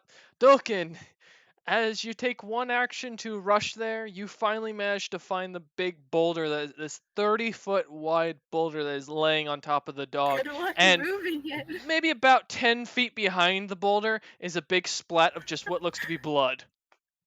I'm going to choose to ignore that. Okay.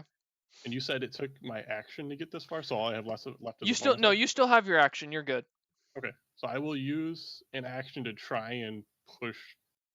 I will find where E2 is and try and push it just enough so she can maybe crawl out.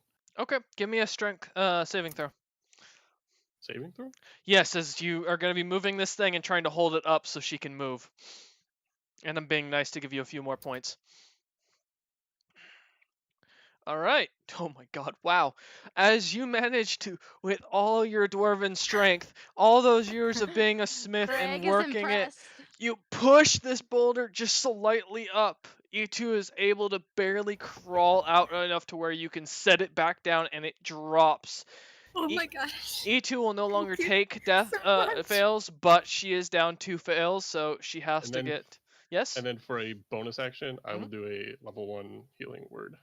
Nice. All right. Go ahead and... Cleric, Yes. cleric. I bet Alright. Greg is impressed slightly, maybe. Well, I mean, it takes a lot to impress Greg. I mean, let's be honest here. Not a lot, but it's alive. Yeah, you know, hey, that's what matters. Okay, so healing word you said? Yeah. All right. So go ahead and roll the 1d4. I got it already. It's in oh. there. It's 2. All right. E2, go ahead and add that 2 to your health. You're alive. You're in pain, and you're limping, but you survived a 30-foot boulder due to Oh my Ben. God. What a How do strong I- dog. How do I edit this? Okay. And- So Or on could you edit it for me? on D2L, what you need to do, if you had 2 fail saving throws, you would normally just go click on your health thing and then put 2 X's, and then since you healed up 2 HP, just click on the plus button and then apply changes, and that puts you at 2. So- Okay. There you go. Thank you so much. Oh my gosh, you saved me. Ben is still under the rock though. As you I look don't up, see him. I just see a Mhm. mess. yeah, as E2, as you look about, you don't see Ven. You just see a big splatter mark I where start Ven was. pushing against the rock. I'm not trying to I'm trying to move it, but obviously I'm not going to be able to because I'm too weak. I'm not even gonna roll for it. I know Okay. I won't be able to move it. As you start to kind of push on the rock doesn't seem to move But at all. I'm trying The because rock's not impressed. E2 is frantic right now. She knows he's under there. Okay. All right, and then let's see. All right, as one of the mercenaries seems to literally pick up the ladder, one of the ladders that is being pushed against the wall, he pulls it with all his strength and smashes it back down. You realize this dwarf seems to be wearing some gloves that look very hefty and very sturdy, and seems to smash about 10 gnomes, completely squishing them with this wooden ladder. All right, back up to the top of the order. Zaya, what would you Yay. like to do? You can How hear the far- shouts of the other armies that are the other portions of the army that are flooding into the city. The city is looking like it's going to be lost. What? You're about to be Okay, first surrounded. question. Yes. Yeah, first question. How far is the scary lady? Probably around 100 feet out. She's not really close at this point, and she's walking with the most of the portion of her army as she's encouraging them to charge forward. Okay. 2, is there any good, what it looks like at the moment, exit route still open? Not really, unless you want to head back towards the boats.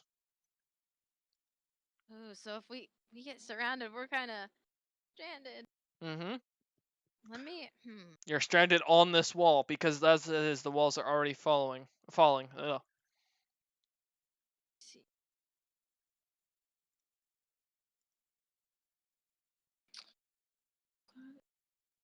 How my cloud of lightning is currently at the gate, right? Mhm. How close are the south? Was it west or north wall? The south and north walls have fallen. And so what's your question? How close are they to the gate? To your gate? Yes. You'd guess roughly it's gonna take them around 3 to 4 more rounds before the armies will the southern wall, which fell first, would get to your gate. Is it? Are they the people like approaching? Are they within 60 feet of the gate? Because my cloud No. 60. And your No, cloud okay, is on the other side of the gate, the outside of the gate, not the inside. Yeah, true. What else could I? There's 6 feet, 2 feet. Mhm. All right, so there's how there are gnomes still climbing the wall, yes? Yes. Like how close are they where I'm at in the tower? Like as far as it goes, distance-wise? your tower is only about 15 feet taller than the main wall itself. Okay. So are they how clumped together are they in like a line? Most of the Like- ladders are about 2 to 3 blocks or sections of the wall from each other. Crenellations. There we go. That's the word I was looking for. So they're pretty close within each other. You'd guess at most they're about 5 feet from each other each.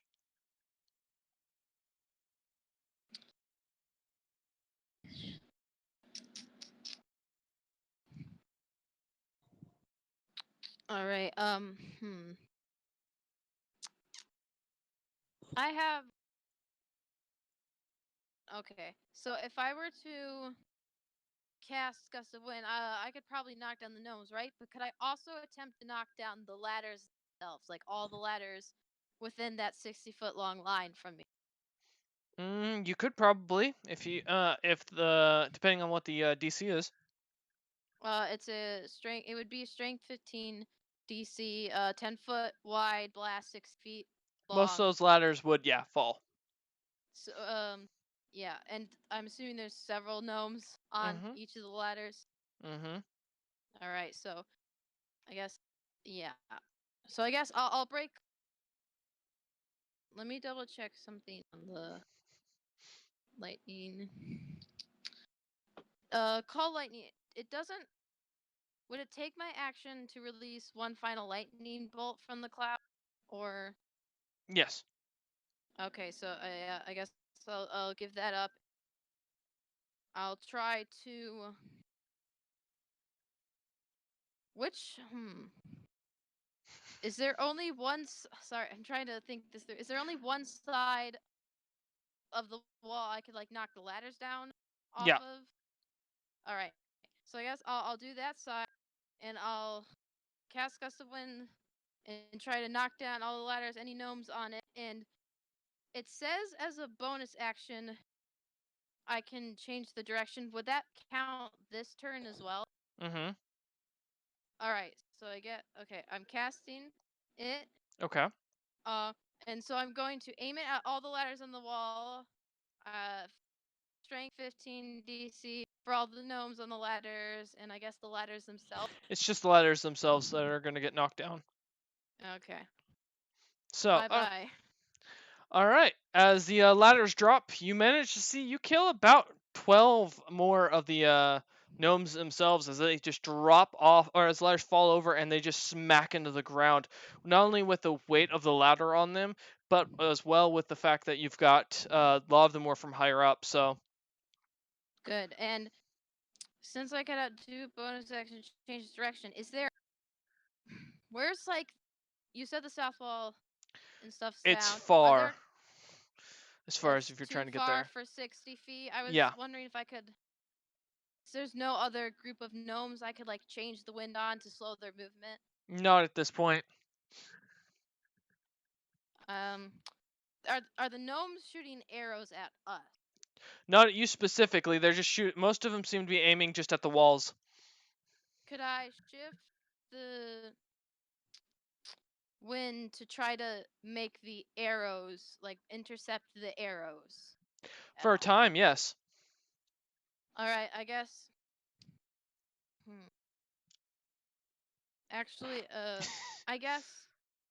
Fine, I'll keep the wind where it is so the gnomes can't put the ladders back up. Okay. And I'll use my bonus action for another bardic inspiration. I'm giving it to my brother this time. All right. If he's here, if not, I'll type it to him. And then I'm here. okay, yeah, 1d8. When you use it, you get 10 temporary hit points. Okay. Right, and then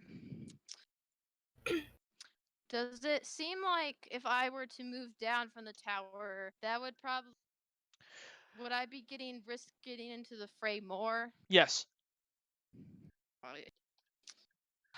But what does the wall look like? What do you mean? Like how damaged is it? Well, the south has a massive hole in it, and so does the north.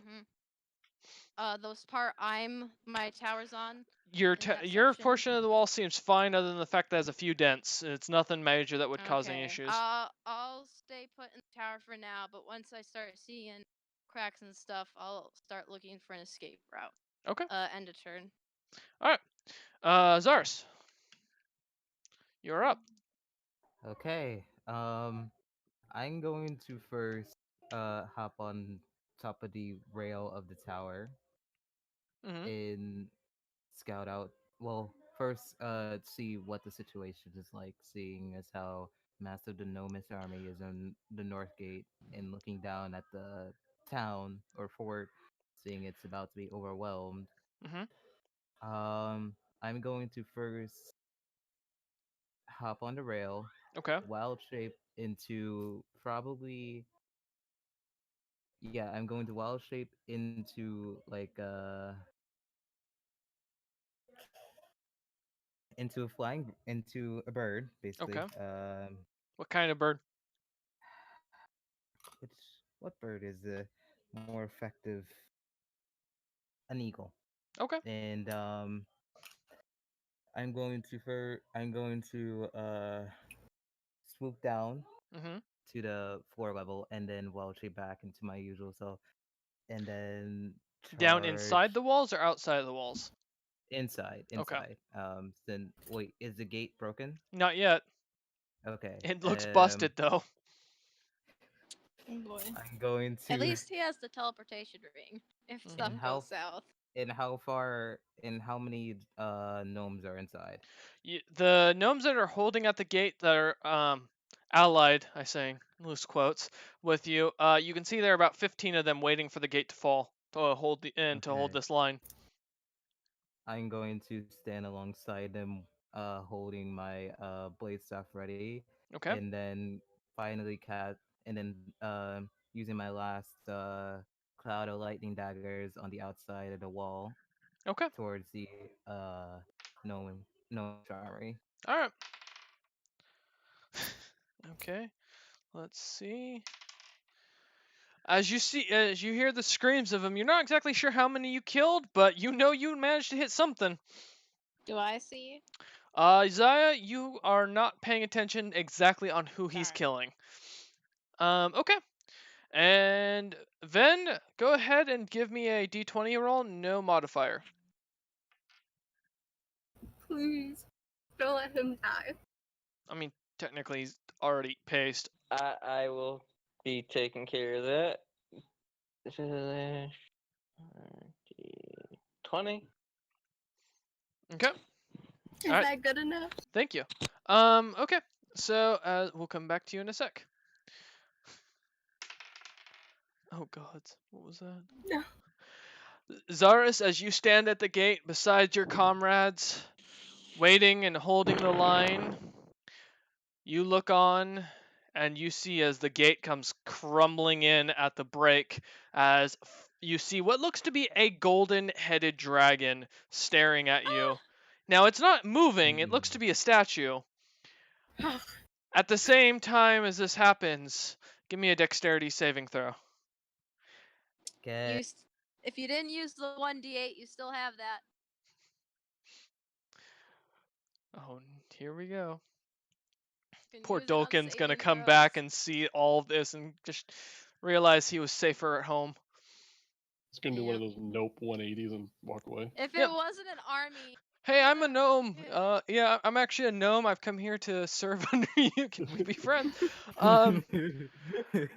Zaris, as you barely manage to dodge out of the way as flame erupts from this dragon face, or the statue of a dragon, burning about half of these soldiers, completely melting their armor, and it's coming out as this weird blue and white flame as you smell something that's off. It's not sulfur. It's not what you would our experience with smelling from fire. Something's wrong here as far as the scent, as these men are melting in their armor.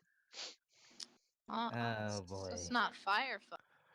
All right, and Dibus, being the man he is, runs With up. the 1d8 he hasn't used. Runs up towards Zaya and grabs her. Oh.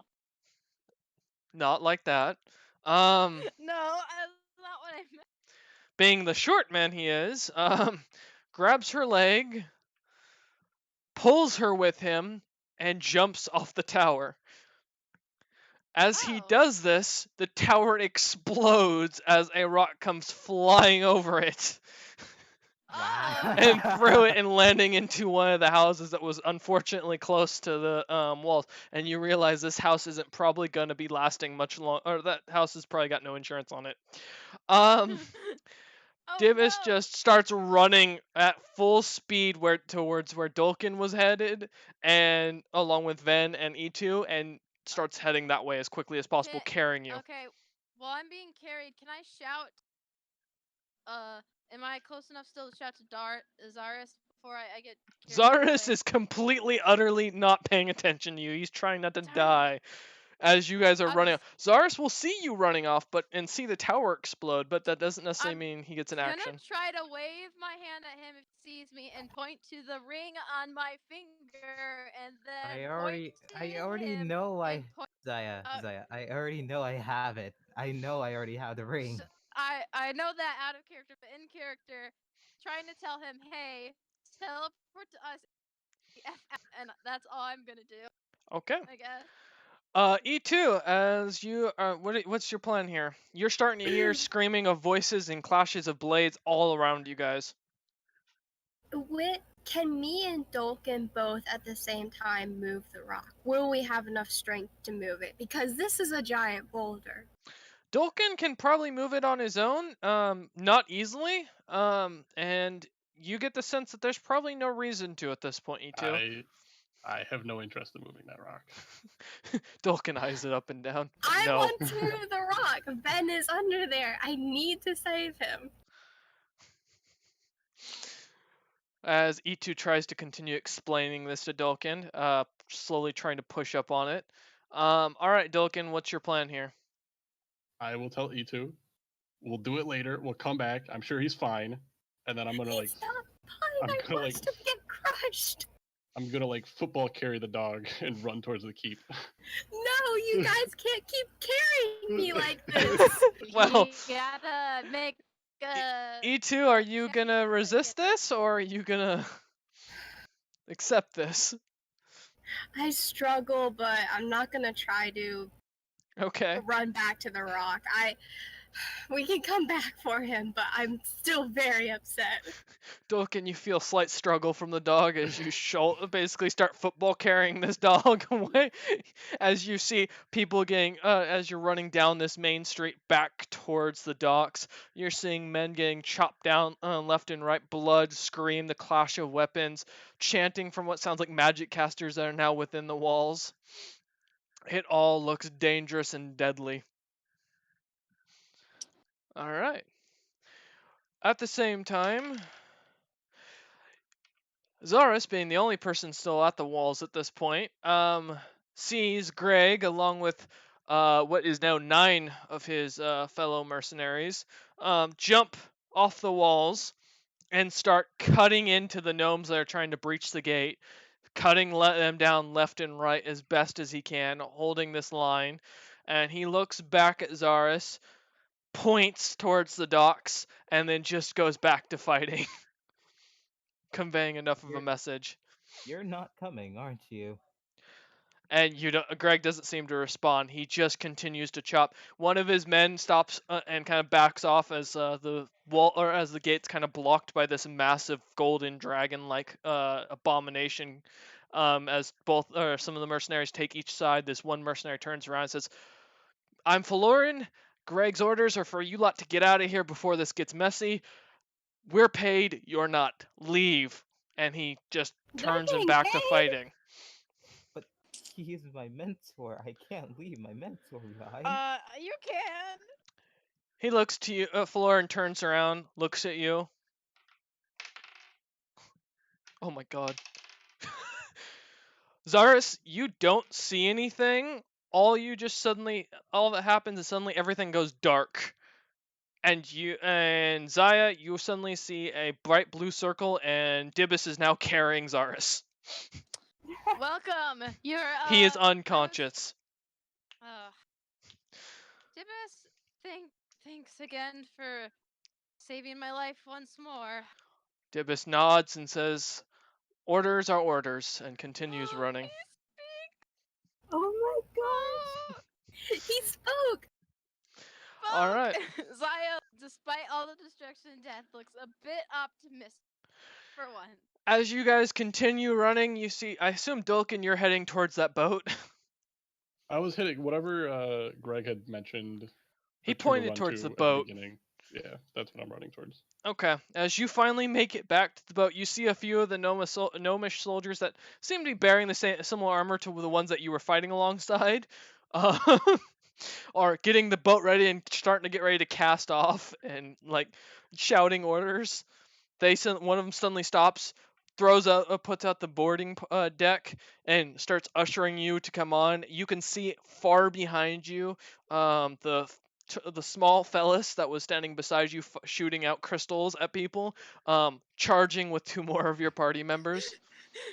The tiefling twin. Yep. As you guys continue running off, and then behind them, Dolkin, you see what looks to be a very hobbled and bruised, as well as bloody-looking elf charging after them.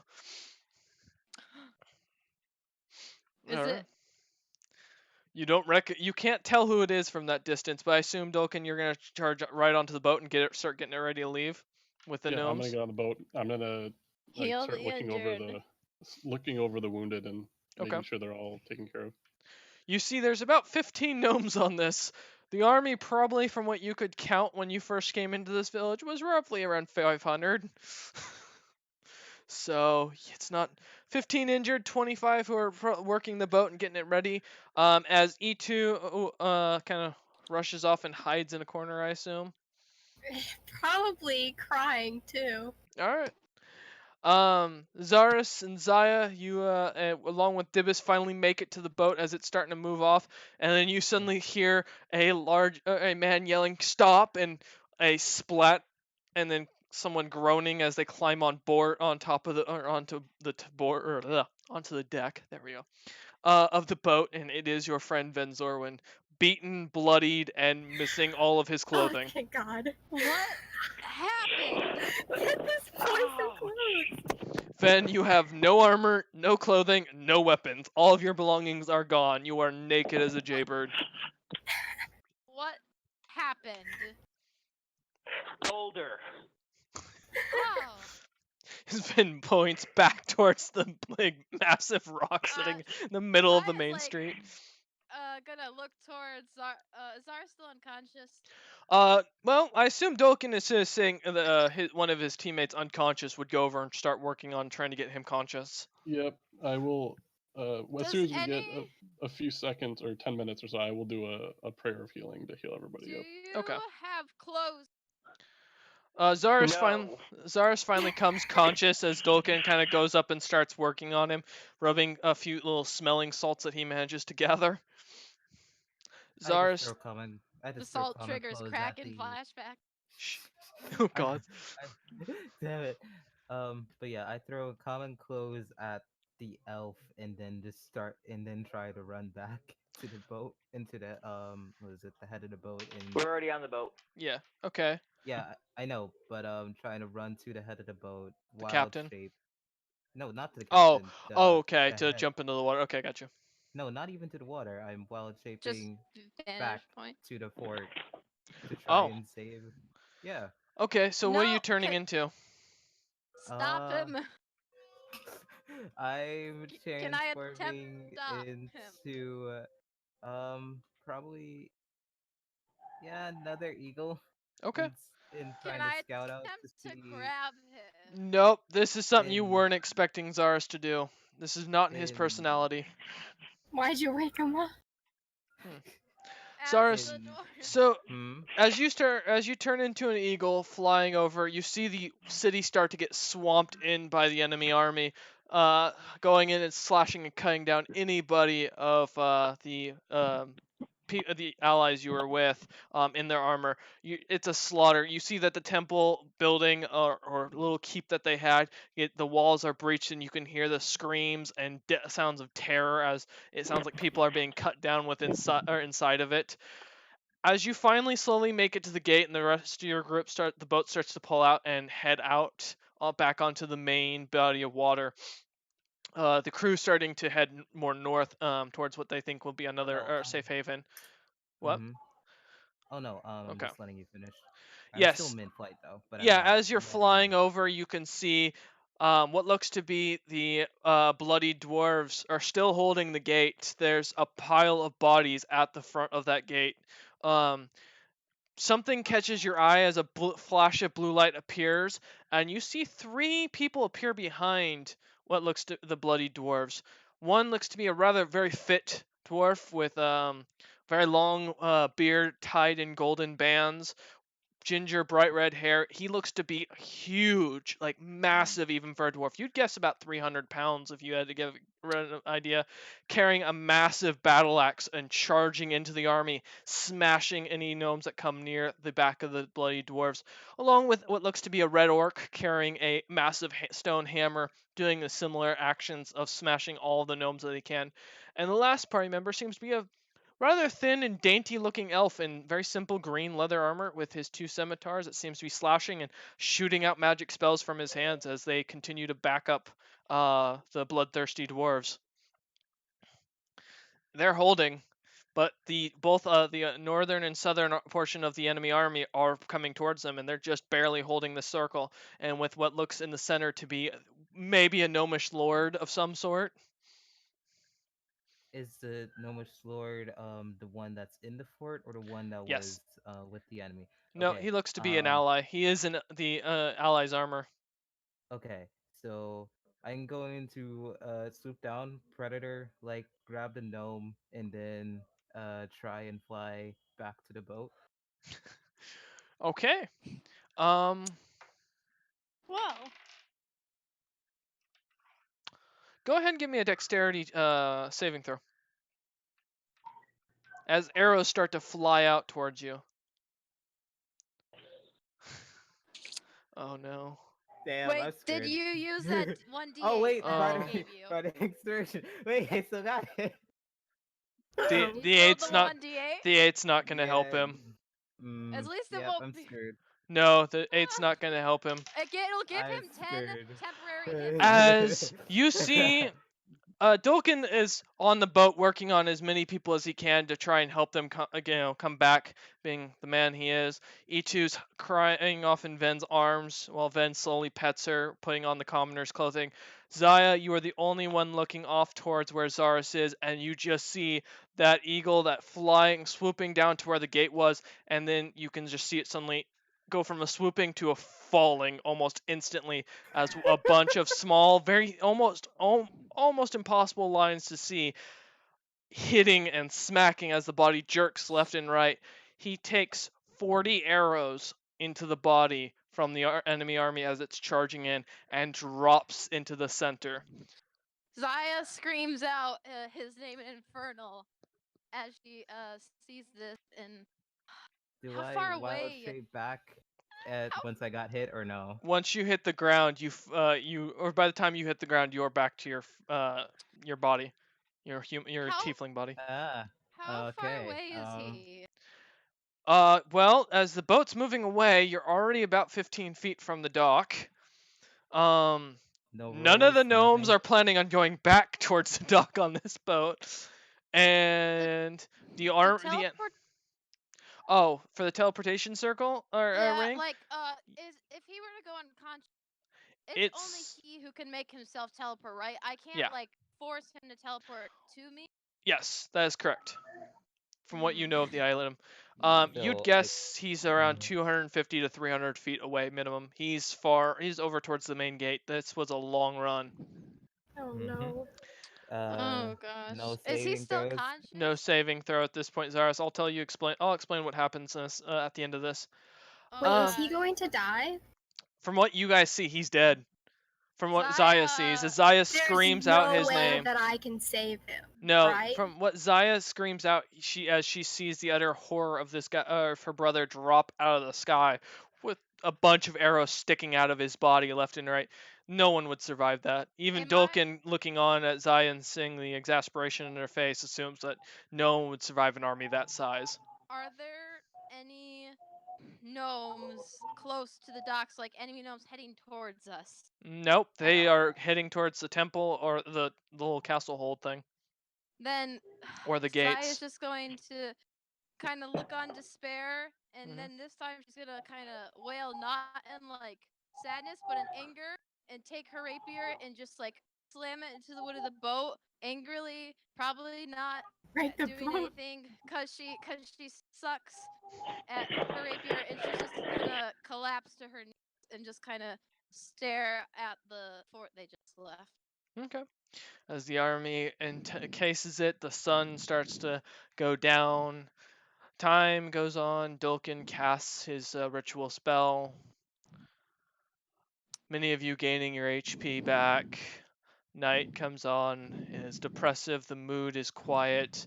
The gnomish captain who's in charge of the boat seems to be ignoring all of you, just heading towards what he believes is a safe port as he starts to head towards the main river and heading up it towards what looks to be a bigger town. That is Zaya hasn't moved. That is all you're able to see and understand. The mood is somber as the death of Zaris is made known, and the gnomes feel terrible for what happened, given the situation, you guys coming to save them without any asking or offer of pay. And that's where we shall end this session today. For those wondering, I will do a brief explanation of what happens to Zaris afterwards. For those who don't want to hear this and don't want to be spoiled by it, for metagaming, you're welcome to leave. As Zaris drops to the ground, with the sun hitting about midday or a little after midday, the landing in the middle, squishing the small poor little lord, his body crushing him, killing him. The shouts from Greg the Bloodthirsty seem to be, "All right, Lord's dead. We're not getting paid. We're out." And with that, him, along with Tenem, Kilxius, and the young elven boy that no one has found out the name of, that's supposedly the only other apprentice of Zopip, and the rest of the Bloodthirsty dwarves seem to gather together and carving out a massive circle, or drawing out a massive circle in the blood of those they'd slain, suddenly vanish in a bright yellow light along with Zarus' body. Zarus is indoctrinated into the bloodthirsty dwarves to live the rest of his life as a mercenary under Greg the Bloodthirsty's orders. We will come back next time and meet Fuka's new character, Robert the Boar, because he doesn't get a choice in that. Thank you all for watching. I hope you enjoyed. We will see you next Sunday, or this Sunday. I hope you all enjoyed, and have a good night.